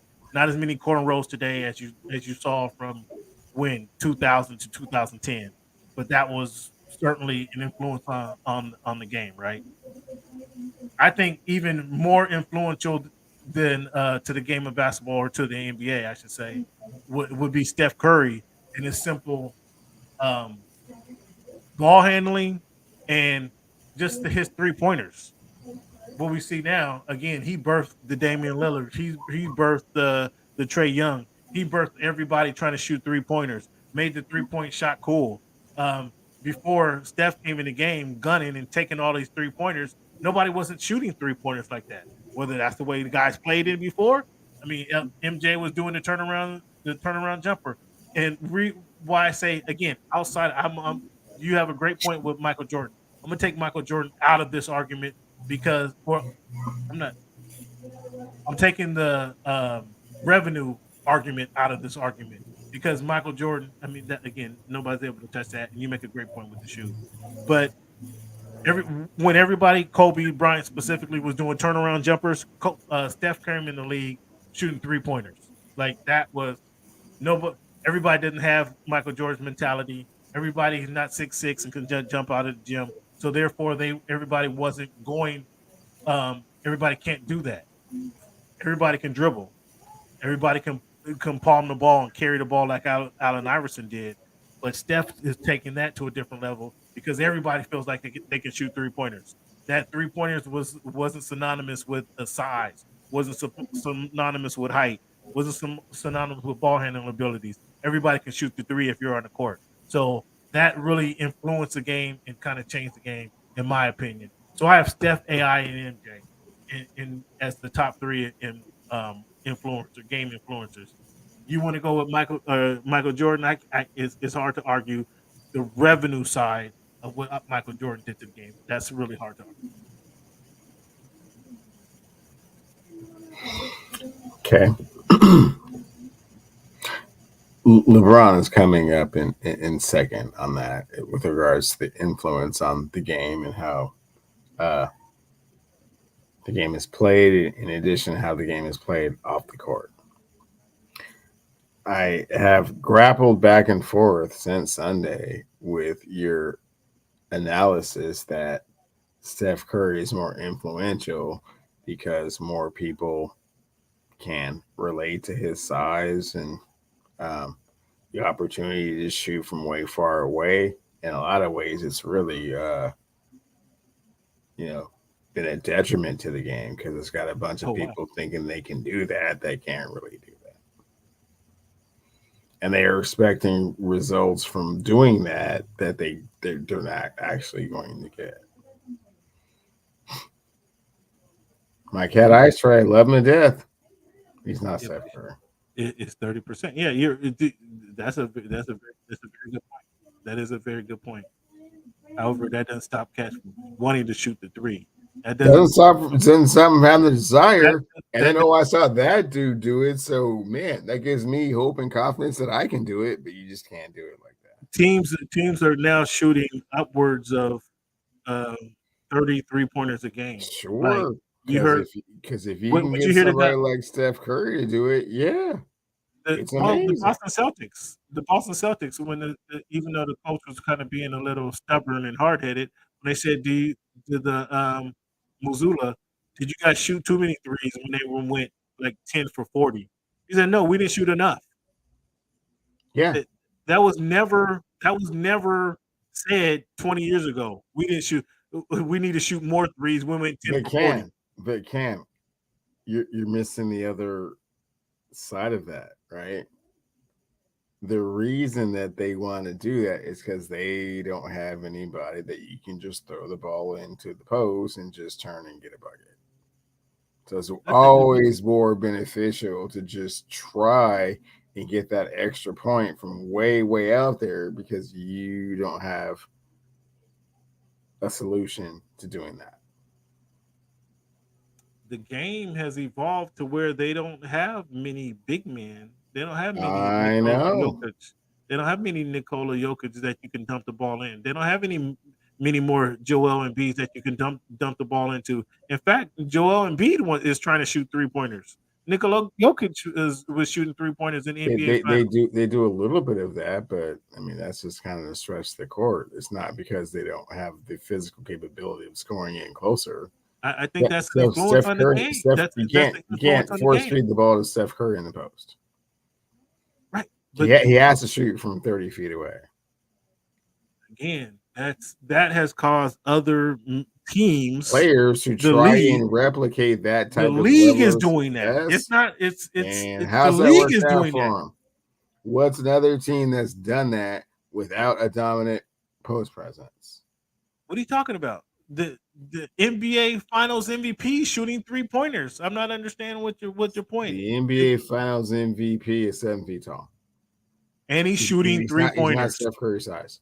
And he's shooting 3-pointers. My Steph point Curry is, the year before that was Giannis Antetokounmpo. He's not doing that either. We don't need him shooting 3-pointers. Was the King. He's not doing that either. He tries to. He's trying. You don't want him doing that, but he certainly tries to. He's trying to. He's trying to replicate Steph Curry's game. He's shooting the 3-pointers is what I'm talking about. Oh wow. Okay. Watch next. It's not replicating Steph Curry. It's replicating shooting 3-pointers from the logo. Bet Steph Curry shoots more 3-pointers than LeBron James. I'm sorry. I said bet Steph Curry shoots more 3-pointers than LeBron James. I don't understand your point again. No. Your point is he was trying to replicate Steph Curry's game. Like, I didn't say he's trying to replicate the game. That's not what I'm saying. I'm not saying Jokic and Embiid are trying to replicate Steph Curry. That's not what I'm saying. I'm saying that's his influence on the basketball of NBA basketball is that teams are now shooting 3-pointers because regular people feel empowered to try and go out and try and replicate what Steph Curry's been able to do, and so far no one else has been able to do it. Yeah, that's not stopping them from trying, though. Stopping them from trying. That's not. You're right. I'm not saying there's 1,000 Steph Currys running around. That's not what I'm making. I'm saying him shooting 3-pointers at the rate he shoots 3-pointers have caused and birthed many more guys to shoot 3-pointers and try to shoot them at his rate. That's what I'm saying. Do you understand that? No, I get that. So I'm not saying that Nikola Jokic and Joel Embiid are trying to beat Steph Curry. That's not at all what I said. I'm saying his influence on the game has changed the game so much that you have a team, Boston Celtics, who went 10 for 40. And the coach says, he was asked, do they need to reduce their 3-point shots? And he says, no, we need to shoot more. That's the influence of Steph Curry shooting 3-pointers. It's not that they're trying to beat Steph Curry. So your argument is more from the inferiority aspect of it because you don't have someone that can do that. It's much easier to get someone that's kind of Steph Curry size to try that. Why are you trying to change up what I'm saying? Cleveland, I've made it very clear of what I'm saying. His influence on the game has anybody who walks into a gym trying to shoot a abundance of 3-pointers. And that's what I just said. No, he's giving everyone this false sense of security that, yeah, I can just shoot it like Steph. similar to between 96 and 2010 when everybody was trying to cross somebody over and carrying the ball. And they were then everybody who played in that era was trying to cross you up and literally carrying the ball until Allen Iverson went to Denver and he was half of himself or 30%. Excuse me. The guy he was in Philly. Then they said, okay, that's a travel. We're going to call that from now on. And then that eliminate that move out of the game. So that eliminate for 15 years, or cats tried to do that until they legislated that out of the game. Is that, do you understand that? Sure. Hold on, I got to go. Yeah, there you go. Yeah, there you go. I got that. So we'll lay down the arguments, fam, but we're going to get you in there. There you again, that was a good argument, BD. Thanks for chiming in on that. BD's argument was the Eagles, the team, led the league in rushing. So it wasn't just a player leading the league in rushing. So there you go, BD. I got you. I feel you. I'm sorry. It's a little late, but I got you in there. And SB, your Dolphins delusional are right up there with Cleveland's. That's a good one. That's a good one right there. But I just saw those chimes in and want to get the fans in there. But you understand what I'm saying? That's why I said from AI that his influence kind of got outside of the tats and the cornrows. His influence kind of on the game, specifically on the court, kind of got legislated out. So Steph Curry game actually teams bought into this legislation or bought into his influence by trying to catch more threes. That's my argument with Steph Curry. Again, Michael Jordan, I think both of those were more influential than Michael Jordan's turnaround, tongue wagging, turnaround jumper, the dunks. Again, just everybody can't do that. So I think it was only one guy, Kobe Bryant, who really tried to. Well, there was a lot of people who tried, but Kobe Bryant perfected it.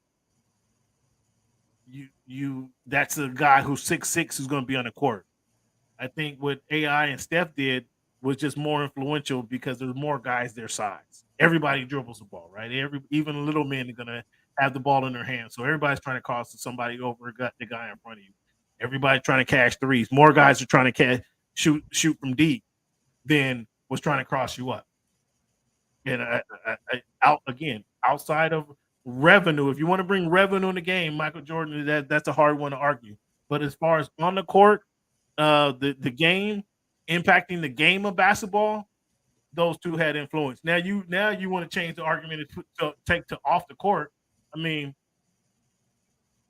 Michael Jordan is up there, but yeah, you can't argue what LeBron has done off the court as a businessman. I mean, that's not the argument, though. I'm talking about the influence of the NBA. LeBron's influence has just been on young men in general. That's a whole nother world. That's not even what I'm debating here. Okay, well, I will not debate with you any longer. Yes, Steph Curry is closer to regular people size than the other players. So if you're saying that he has more influence because regular sized people feel empowered to go out and try and shoot from far away and have success in the NBA because previously they weren't able to do so, then I agree. I mean, if you need to twist up my word for you to agree, I'll buy that. That's not twisting up your words. That's exactly what you just said. I didn't say anything about regular people. I didn't say anything about that. I didn't say anything about regular people. You said that he's had more influence on the game because regular people feel like they have a chance. Joe Embiid and Nikola Jokic, are they regular people? Joel Embiid and Nikola Jokic, are they regular people? They're not. They're not regular. They're right, exactly. So that dispels your argument. The point that you just tried to make. That's not the Steph Curry effect. That's just the effect of. That's just the effect of bigger basketball people. has changed. that's just the effect of bigger people shooting from further away. So you're just being For stubborn and not example, want to listen. Karl You're just being Anthony stubborn. Towns won the 3-point contest last year. Is that the What? Steph Curry effect? For shooting more threes? Absolutely. For a big guy shooting more threes, yes. I just gave you an example of the Boston Celtics when the coach says we need to shoot more threes. That's not because of Steph Curry. That's because of the more Steph Curry has shown that their three-pointer has a bigger impact to the game. And now, because that three-pointer has a bigger impact to the game, we're going to shoot more threes. I don't understand why it's Because hard of Steph to Curry. Okay. I don't understand why that's so hard to grasp. I really don't. So, fans, let's take a break here. When we come back, we're going to get to our This Week in History.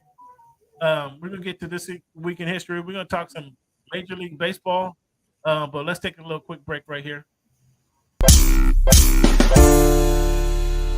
Planning a vacation can be a lot of work, and you never know if you're really getting the best deal. Working with an Evolution agent and booking an all-inclusive resort takes the stress out of planning a vacation. Where else can you stay in high-end accommodations, eat at your choice of restaurants, and have fun, all covered under one cost? With an all-inclusive vacation, you can relax and have fun without worrying about the bill. And when it comes time to find your perfect all-inclusive, your Evolution agent is ready to help. Do you want a family resort with fun for all ages? Or an adults-only getaway for any type of couple? Your Evolution agent knows the best places to go, the best time of year, and what to really expect. Call your Evolution agent and let them do the planning for you. So all you have to do is relax and enjoy a stress-free prepaid vacation. Call today. They have access to timely specials that will end soon.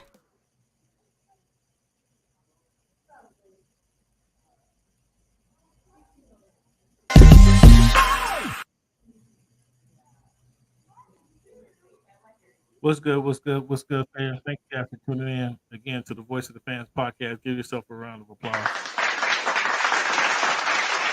This has been a heated show tonight.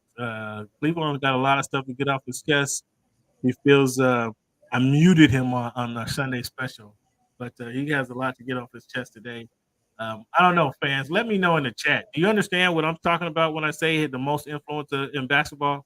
Help me out. Hit me up on Twitter @_voice of the fans, @_voice of the fans. Hit me up on Twitter. Let me know if you understand what I'm saying about the most influencer in basketball. Am I wrong in that? Am I not explaining it correctly? Let me know what you think. Also, when you go back to our argument that we had about running the running game impacting the NFL, do you understand my argument there?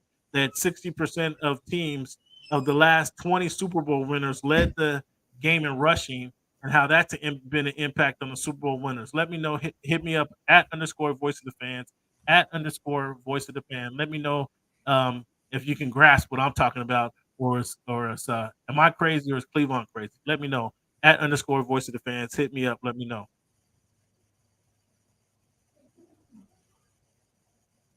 Again, Cleveland. Thanks for participating in the heated debate, heated discussion today, man. Heated discussion. You was sitting on this for a couple of days, huh?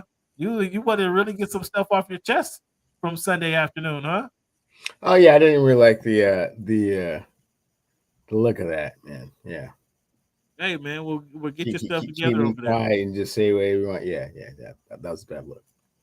Again, okay, fans. Every week we give you This Week in History. I'm not sure what podcast is looking back at and giving you historical facts that has impacted America. Not only the sports world, but impacted America.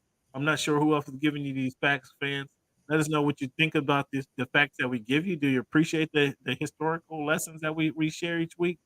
If you do, hit us up in the chat. Hit us up once again @_voice of the fans, @_voice of the fans. Let us know what you like, what you don't like.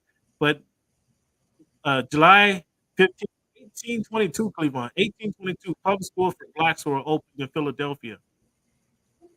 July 22nd, President Lincoln first read the draft Emancipation Proclamation to the cabinet. Again, revised later that year. But the first reading of the Emancipation Proclamation was read by President Lincoln July 22nd, 1861.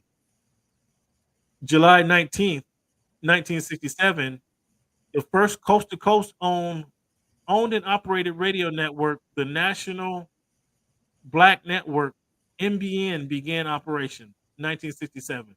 On the same day, 1967, the first Black Power Conference was held in Newark, New Jersey, with over 1,000 in attendance. July 25th, 1970, Charles Condon won Pulitzer Prize for his play No Place for Somebody. Excuse me. Charles Condon won Pulitzer Prize for his play No Place to Be Somebody back in July 25th, 1970. July 25th, 1943, first warship named for a Black person, the SS Leonard Roy Harmon. Why is the first guy to get a warship named after him was named Leonard? Roy Harmon launched in Quincy, Massachusetts. July 19th, 1950, the New York Yankees signed their first Black players, Elston Howard and Frank Baines. Cleveland, got a little trivia question for you here. See if you can catch this one. July 20th, 2021, Giannis Antetokounmpo finished the game with 50 points, 14 rebounds, 5 blocks to power the Milwaukee Bucks past the Phoenix Suns in Game 6 of their first NBA Finals win since 1971. Cleveland, there are now 6 national players to win Finals MVP. Can you name them?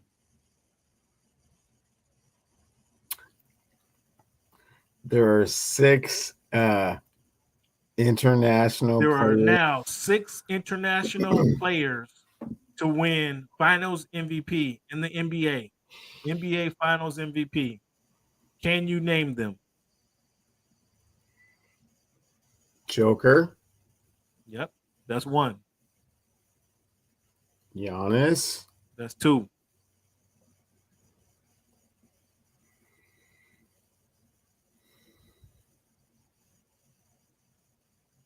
I can get this. You know all these guys, so it shouldn't be that difficult. You know Dirk. Dirk is 3.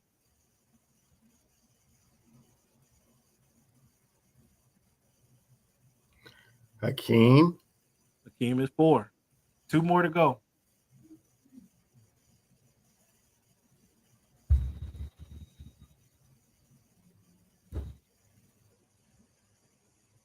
Tony Parker.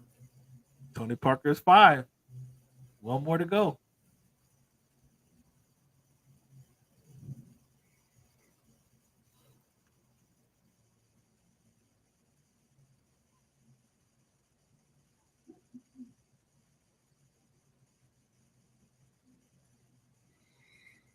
He has a teammate that did it. Manu Ginobili won an MVP? Did Manu Ginobili win a Finals MVP? Did he? You tell me. I'm going to throw it out there. Yeah. Come on. You know better than that. Manu Ginobili did not win a... Okay, well, then what's your teammate? He has a teammate.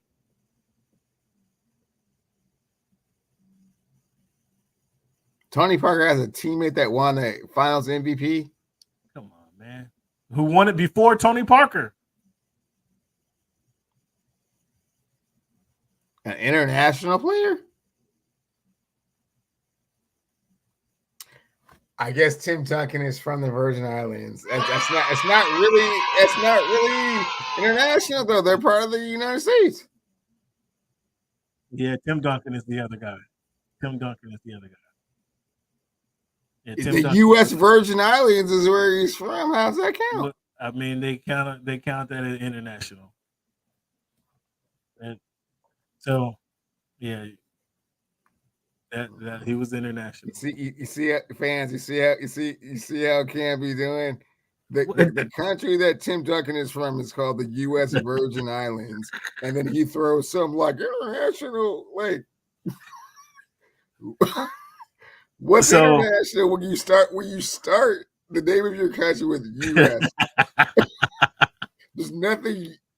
Hey, I pulled that facts. That's in the record books. That's how it is in the record books. I understand your argument, but that's exactly how it is in the record book. So Cleveland, go ahead. Tell us about Alcatraz defeating Jokic in over 4 hours at the Wimbledon Finals.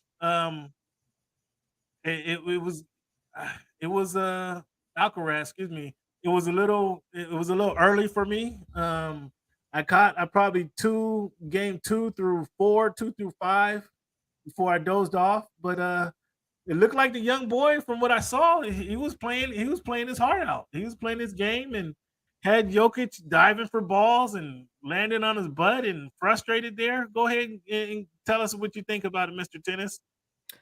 For sure. I mean, the first set, Joker crushed him 6-1. Alcaraz was able to bounce back in the second and win the tiebreaker after being down 3 points in the tiebreaker. Came back and got that one. Got the third set, and then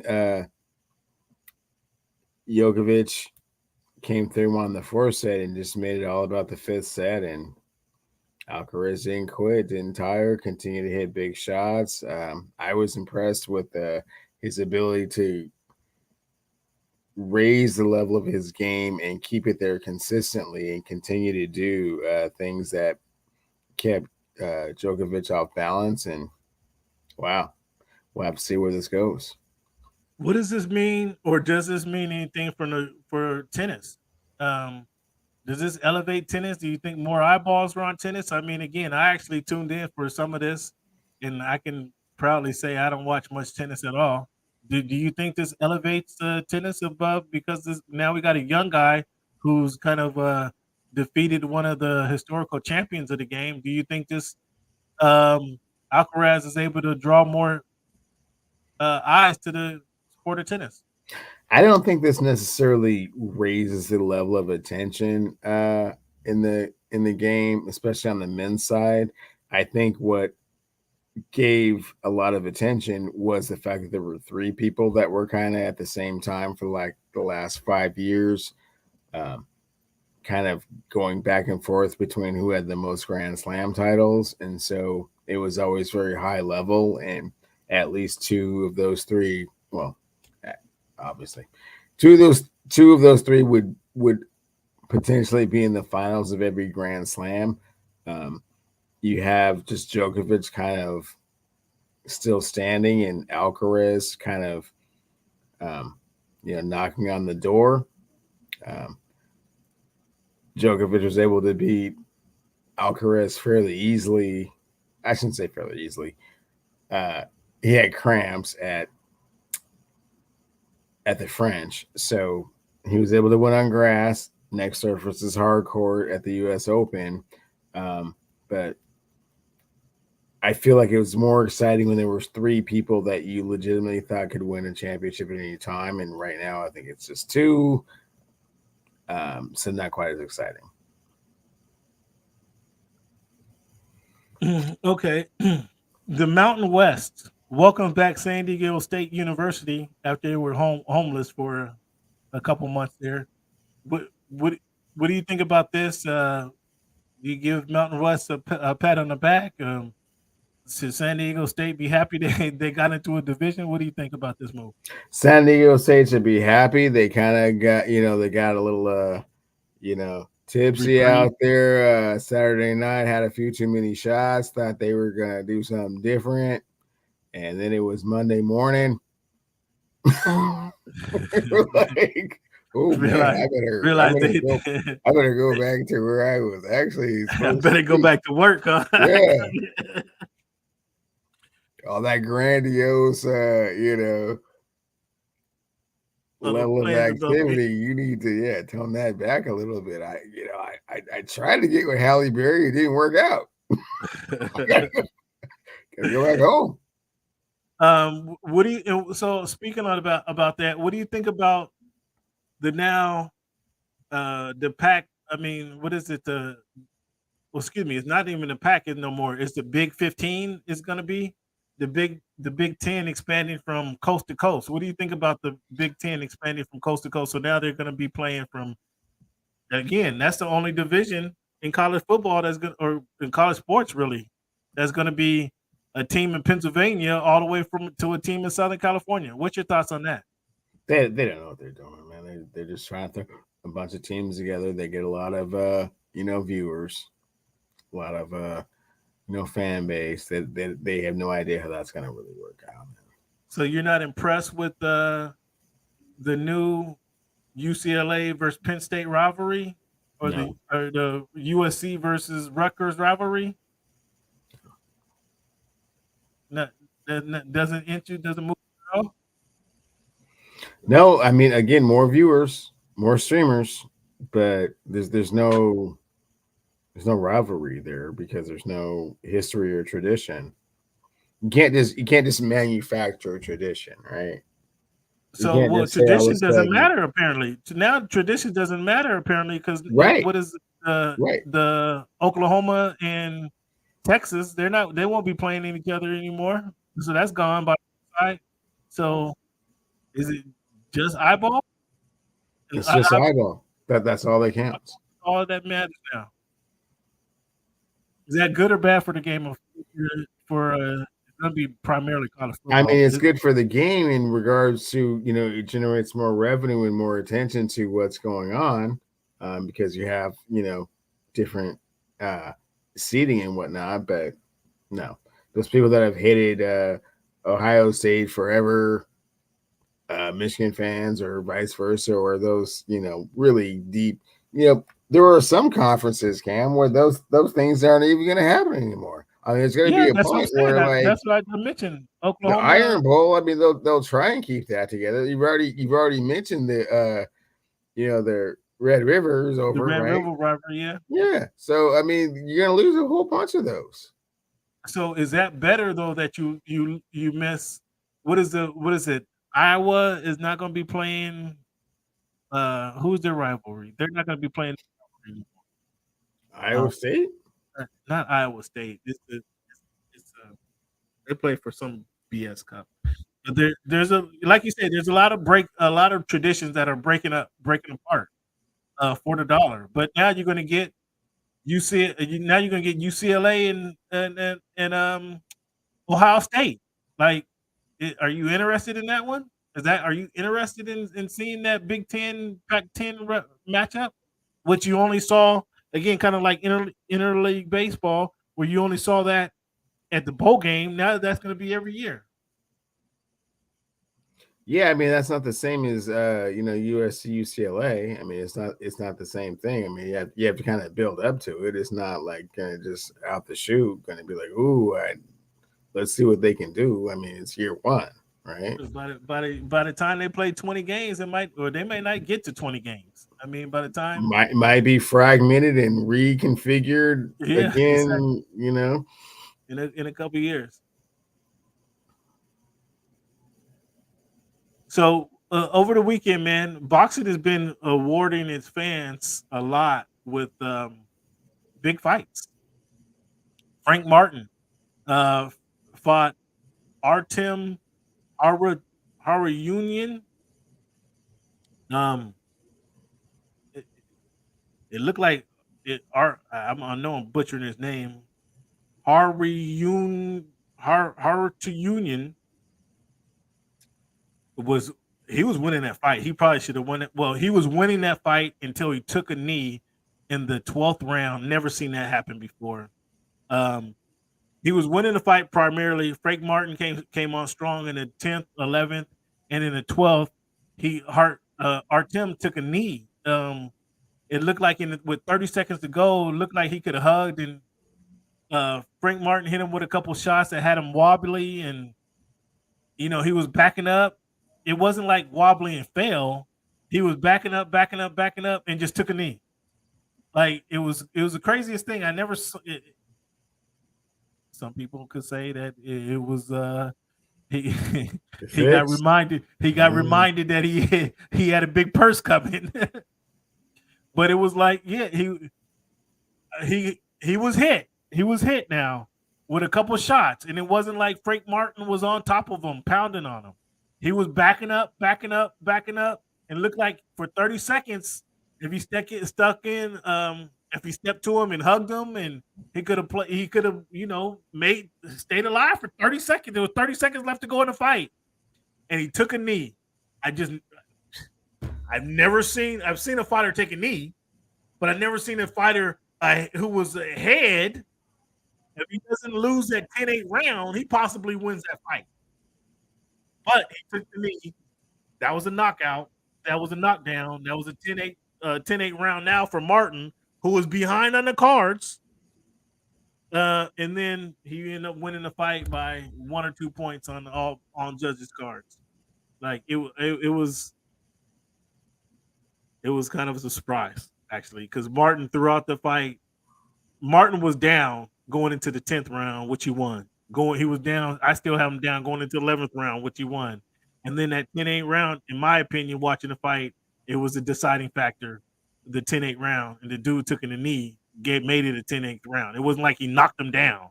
You know what I'm saying? The dude took a knee, and look, come on, 30 seconds, man. 30 seconds in the ring. I know 3 minutes is a long time. I don't know if you ever try to be in the ring and spar for 3 minutes. If you just try to box straight out for 3 minutes, 3 minutes is a long time. That kind of what makes UFC when these guys are literally fighting, wrestling and grappling and boxing for 5 minutes. Like that takes even more out of you. But 3 minutes is a long time just to be using your arms. That is a long time. However, he had 30 seconds to go, and he took a knee. It was I just never seen anything like it. And yes, it looked like it could have been somebody. I mean, it's hard to say somebody got in his ear in that last 30 seconds, but it looked like he was reminded of lose and win. You're not the favorite. You're not the favorite here. It looked like he was reminded. It was wild. It was wild. Fury and Francis Ngannou, they agree to fight. Who do you got in this one? Fury. Easy. You didn't break a break when you got Fury easy. Yeah, man. It always goes that way. Whoever is the most dominant in that discipline, and you try and go that other way, never works out. All right, Cleavon. Now we're in the second half of Major League Baseball season. I'm gonna ask you this question first. The Major League Baseball trade deadline is rapidly approaching. Got a couple weeks left. Should the California Angels of Anaheim, should they trade Shohei Ohtani, the most electric baseball player in baseball history? They absolutely should. Shohei Ohtani, Cleavon, as if you didn't know, leading the league in homers and triples. Do you know who's done that? Who last led this league in home runs and triples? Do you know? Can you mention any of the guys who did that? Barry Bonds? No. Ken Griffey Jr.? Mickey Mantle, Willie Mays, and a guy named Jim Rice. Okay. Not a guy named Jim Rice, but yeah, Jim Rice. Okay. What do you mean not a guy? That was a girl? No, you just kind of threw it out there like he wasn't like a guy, like a dude. Yeah, but a guy by the name of Jim Rice. Shohei Ohtani is now leading the home. I can't trade him. I can't trade him. I can't. So what is your alternative, Cam, to have this really cool season where the Angels don't make the playoffs again, and then you lose him for absolutely nothing, knowing that you have the most valuable player in the league and you got nothing for him? Is that your solution to the problem? Again, I think we may have touched on this last week. But unless he's told me that he's not re-signing with my team, no, you got it all wrong, Cam. Unless he's told you that no, you're a legitimate candidate and suitor for my talents next year, you had better trade him. That's what I'm saying. Unless he told me, because all the signs say he's gone. Well, he said he wants to win. He didn't He said demand he wants trade. to win, and you're playing on a team that's not in the playoffs. You're right. For like You're the right. fifth straight year. But we play in Southern California. We said that. I mean, sure that's do. That's, are there other teams that play in Southern California other than the Los Angeles Angels of Anaheim? Ooh. So it's not exclusive to just you, right? Ooh. They can't. They absolutely cannot lose him to the team at the road. Again, I need to know from his people, from his mom, from his dad. Really? I need to hear from his. And you think he's gonna kind of tip the cap to you? Hey, dog. I know these other teams are talking to me, but no. It's gonna be you and me for like 10 more years. Hey, we're gonna pay. Okay, dude. Do you want to stay Nothing here? says that. So because nothing says that, and if there's you want no to stay track here, record and no history, and one of his criteria is I want to play for a winning team, and you haven't had a team that's made the playoffs for 5 years, you trade him. Again, if he has to tell me he's not resigning here. I can't just trade him because think I'm speculating. I have to know he's not resigning. You're doing your franchise a disservice if you're This waiting is the for best- someone who is going to be the biggest free agent in the history of baseball. Again, that's why I can't trade tell him. you that I'm going to sign with you. If that's what you're waiting for, then you should. Then yeah, you absolutely 100% have to trade him because he's never going to say that to you. Why wouldn't he? Why would he? He's going to be the most sought after free agent in the history of baseball. Why would he tell me that, or why would he sign with the Angels? Why would he tell you that? Because he's played. Because he likes us. He's part of our franchise. He's been because part of you've our been franchise here this whole time, man. We brought you in when you were like 21 and stuff. No, you got to give us some inkling. So wait. You don't think the players have any relationship with their management? He is not going to give them any inkling. Why would he not though? Seriously, why would he not? Because he is going to be the most sought after. I get that. I understand that. I understand that. So that's more important to him being the most sought after player in baseball than making 500. I mean, he's gonna. It's more important than giving you an empty. Disney. It's more important than giving you an empty promise. I can't promise you that. I'm going to come back here. Come back here for what? If he says that, if that's the attitude I get right there, I can't say that. I can't commit. If that's the attitude I get when I ask you the question, if I'm the Angels brass, if that's the answer I get, yes, okay, I agree. You have to trade him. 177%. That's the answer that he's got from the Angels brass. I cannot commit to you guys. Well, again, if that's that's telling me you're not going to resign. That is telling me. But I have to have that that message before I start making phone calls or receiving phone calls. Okay, I have to have that message because you can't. The guy is the most electric player in baseball. You can't just trade him away. I mean, you're not going to get. What you going to get? An outfielder? You're going to get an outfielder and a hitter to kind of get the production he's getting you, and maybe a pitcher, maybe a lefty. I mean, who knows? It's going to be a huge package that they'll get. I mean, I don't know, man. It won't be what Shohei Ohtani is worth because superstars never get their value in a trade. But yeah, you have to trade. Yeah, he has to tell me just what you said. Why would I do that? Like, I have to have that type of response before. Okay, so you would rather wait and just go on the hope and the premise that all of this goodwill that we've built up for 5 years is enough. I just told you what I need before I trade him. Okay, I need to have that inclination that he's not coming back. I can't speculate on that. Obviously, you and I are speculating. You're in Seattle, I'm in Alabama. We are speculating on what's going on there in Anaheim.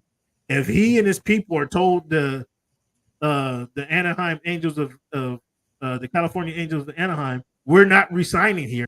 If they have made that message clear, yes, he needs to be traded. But why would they do that, Cam? What do you mean? Why would they? Because they've been with the team for the last 5 years. They've been on the team for he's in the locker room. Do you want to stay here or not?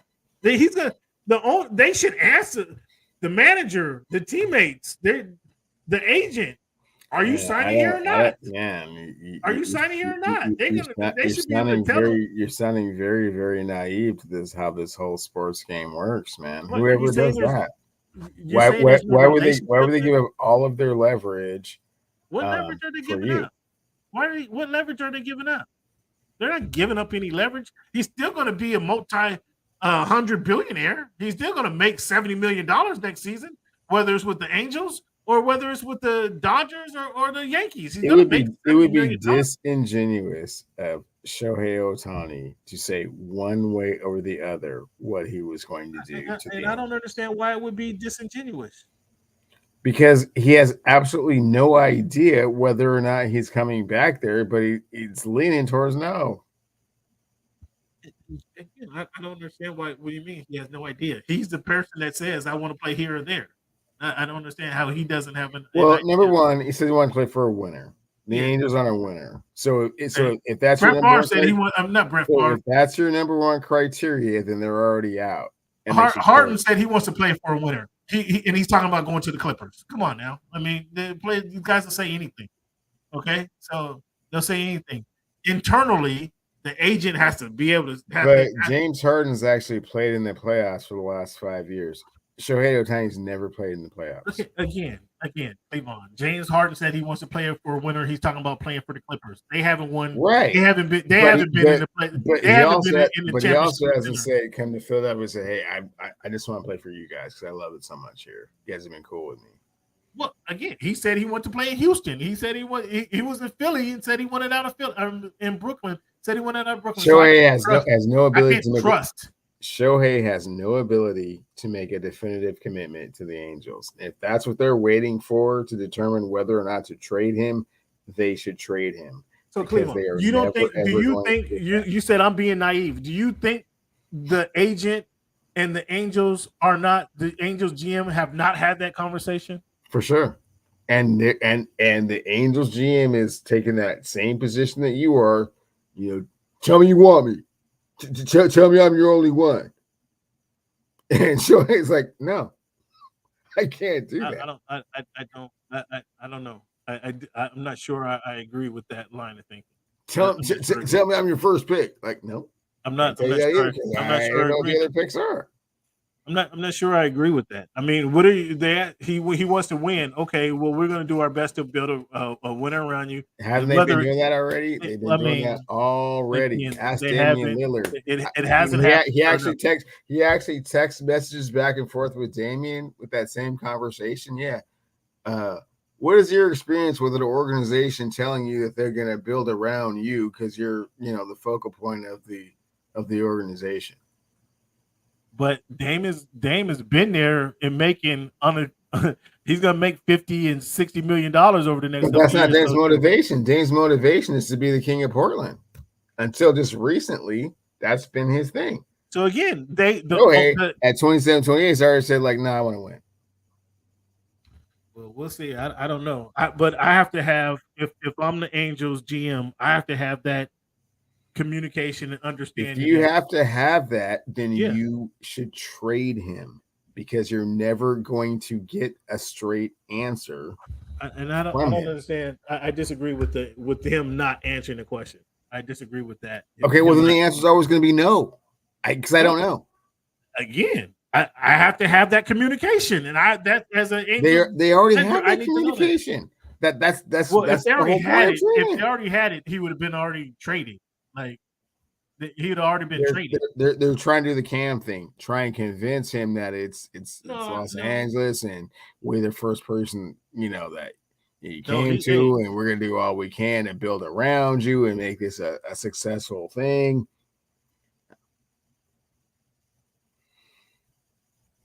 He's never going to sign with the Angels, but want to save face on the fan base saying we tried our best to sign him. Yeah, I agree. I agree with that. I mean, but now if we have the message though that he's not coming back, it's in their best interest. To Cleveland's point, it's in his best interest to trade him. So we got a couple weeks. If he's gave that message to the Angels, and that's all I'm saying is that I have. He's giving the message that he's 100% non-committal to them. And I'm not. I'm not seeing that. And maybe you're seeing something I'm not. I'm not seeing that. Again, maybe you're seeing something I'm not. Okay. What's the biggest? Is that the biggest story of the second half of the season? Is Ohtani getting traded? Is it Luis Ariz going for 400? Is it the Mariners story is whether or not they will trade Shohei Ohtani before it's too late. Well, they got a couple weeks. They got a couple weeks to get it done. And yeah, they probably should do it. If they're getting the message that they're going to wait till the deadline because that's when you get the most value for what it is that those other teams need. Well, we got a couple weeks before he's going to be done in New Jersey. So who's gonna trade for him? Is it going to be the Yankees? Is it going to be the Dodgers? Because anybody trade for him know it's going to be a rental, and then they're going to have to go through their spiel. So who's going to be the trade? Who's going to trade for him? Like I said, I've heard the Giants. San Diego. I've heard the Giants and I've heard the Dodgers. It's not going to be the Padres. No. You just don't want to give the Padres any credit for making moves. No, because they already have a payroll that's way over what their demographic. But again, it's just going to be a rental. It's just going to be a rental because he's only going to be there for to the length of his contract. Well, I mean, you don't know that. Well, I mean, it's going to have to be. Why would it have to be a rental? I mean, he could always resign with whatever team traded for him. The GM. Yeah, I mean, the GM's all but out of there. If he can't sell the most electric player in baseball on his team. Yeah, the GM is out of there. That's already a done deal. Okay, well then let him walk for nothing. No, again, Cleveland, you're not listening, man. You have a listening problem tonight. You're not listening. How am I not listening? You either think that you can retain him with a team that has not made the playoffs for 5 years in a row when he's already said that is his number one priority. You have not had the ability to put enough talent around him to do that, but now you want him to commit to you for 10 years. Why? He has to say or give me the impression that he's not re-signing with the team. That's I started the prep. He's already giving you that impression. He's not because he's already. Well, I don't know what I'm not in. I'm not in a locker room. Is to I'm be not a having winner. those questions. I'm not having those. I'm not in a partial to those conversations. But if I'm the GM, he has to all but tell me I'm not signing with you. All these false messages and all these innuendos, everything you're saying to the media or on Twitter, I'm not listening to that. You have to tell me I'm not coming back here before I trade him. And if I get that message, then yes, obviously, like my man Iwi is saying, yeah, he's out of there. I got to trade him. I got to trade him. So that's coming down in a couple weeks. You know what, Iwi? When you trade somebody like that and you get the bounty back, and the bounty has some jewels in it, you're okay with it. But yeah, so if the teams are going to lowball him, if they're going to lowball him by sending him to single A players, they're not gonna lowball him. And this isn't. I mean, if that's the case, that they know he's a rental and they don't want to give up their farm because they know he's only going to stay there. Well, then they don't really want him. Yeah, that's what I'm saying. And then if that's what I'm getting, if I'm just getting low balls, okay, I might as well keep them.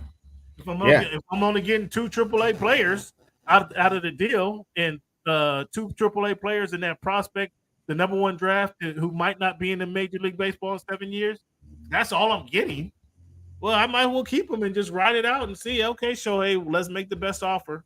Mm-hmm. Maybe buy him a new house. Maybe give him half of Disneyland. I don't know. And when you don't make the playoffs and you understand that his number 1 priority is winning, then you're behind the 8 ball. Yeah, I mean, hey, if I can give you half of Disneyland, maybe that'll entice you. Maybe if I give you half a piece of Disneyland, just like the Miami FC did for Messi. Okay, here we can give you some of Nike or Adidas Well, pitched I in, mean, Sony pitched in. the city of Toronto gave Kawhi Leonard a credit card you can just use wherever you want, and just the bill just goes to the Raptors. I mean, whatever you want to do. That wasn't enough. That still wasn't enough. I mean, that still wasn't enough. Hilarious. Fans, again, thank you guys for tuning in to the Voice of the Fans podcast. We appreciate you guys each and every week. Let's give Cleveland a round of applause for sticking in on the show, trying to come with some hot stuff, man. But I had to shoot some of that stuff down. But again, I want to thank him for tuning in to the Voice of the Fans podcast. I want to leave you guys with this quote. This quote, ironically, Cleveland, from Michael Jordan. I can accept failure, but I can't accept not trying. I can accept failure, but I cannot accept not trying.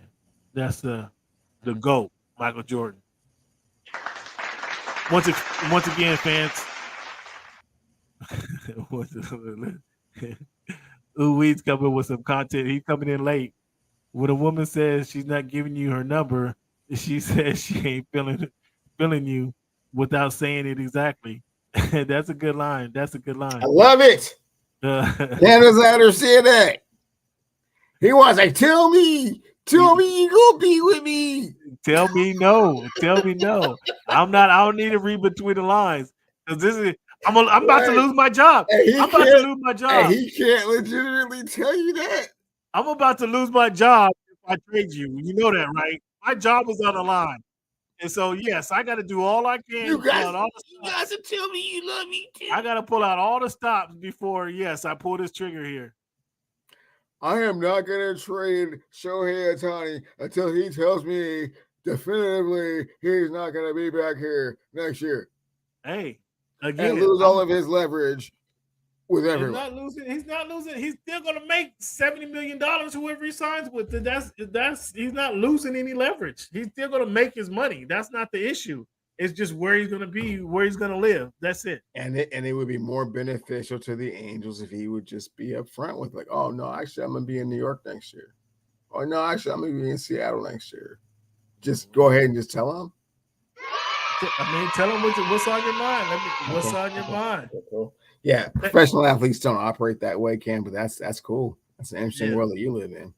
All right, fans. Thank you guys for tuning in. Enjoy the night. Yeah, I gotta see. It gotta pay off. Let's see if that pays off. But let's see if it pays off because it means my job. My job is on the line. If I let you walk out of the door, my job is on the line. So I gotta do everything. I gotta do everything to hold you in here. So yes, I'm going all out. And hold you to a commitment in July. I gotta do everything. Well, I gotta hold you to your word in July. What you said to me on July the 19th, you gotta stick with that when the season's over and we don't make the playoffs. And man, you still got to be down with us. It's over in a couple weeks. So he got a couple weeks to make this decision or to make this move. The GM does. Oh yeah. No. So he got the trade deadline is at August 1. You know what? He could just go silent all the way through till the trade deadline happens, and it's up to them to decide what's going on. Again, you act like there's no communication going on with the team, and he can't just be walking to the halls of the Angels halls and not say anything to anybody. Yeah, you act like there's no communication. He can actually do that because he's not obligated to do any of that.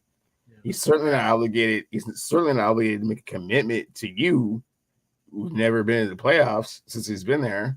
Well, we'll have the conversation again next week when he's still not, because the Angels are doing all they can to retain him. Yeah, and it's a mistake because he's already got 1 foot out the door. You should just get the Count of Monte Cristo bounty for him and just. But again, you already said he's not going to get a bounty until the trade deadline. So what are you rushing to trade for? Because the teams that are a Shohei Ohtani away will leverage the farm system to do that. Yeah, well, we'll see what happens, fans. Again, thank you guys for tuning in. Let's give Cleveland a round of applause for making his nonsensical arguments today. And tune in next week. Tune in next week to the Voice of the Fans podcast. We'll have another hot segment again for you guys again. Thank you, Cleveland. Thank you for participating. Later.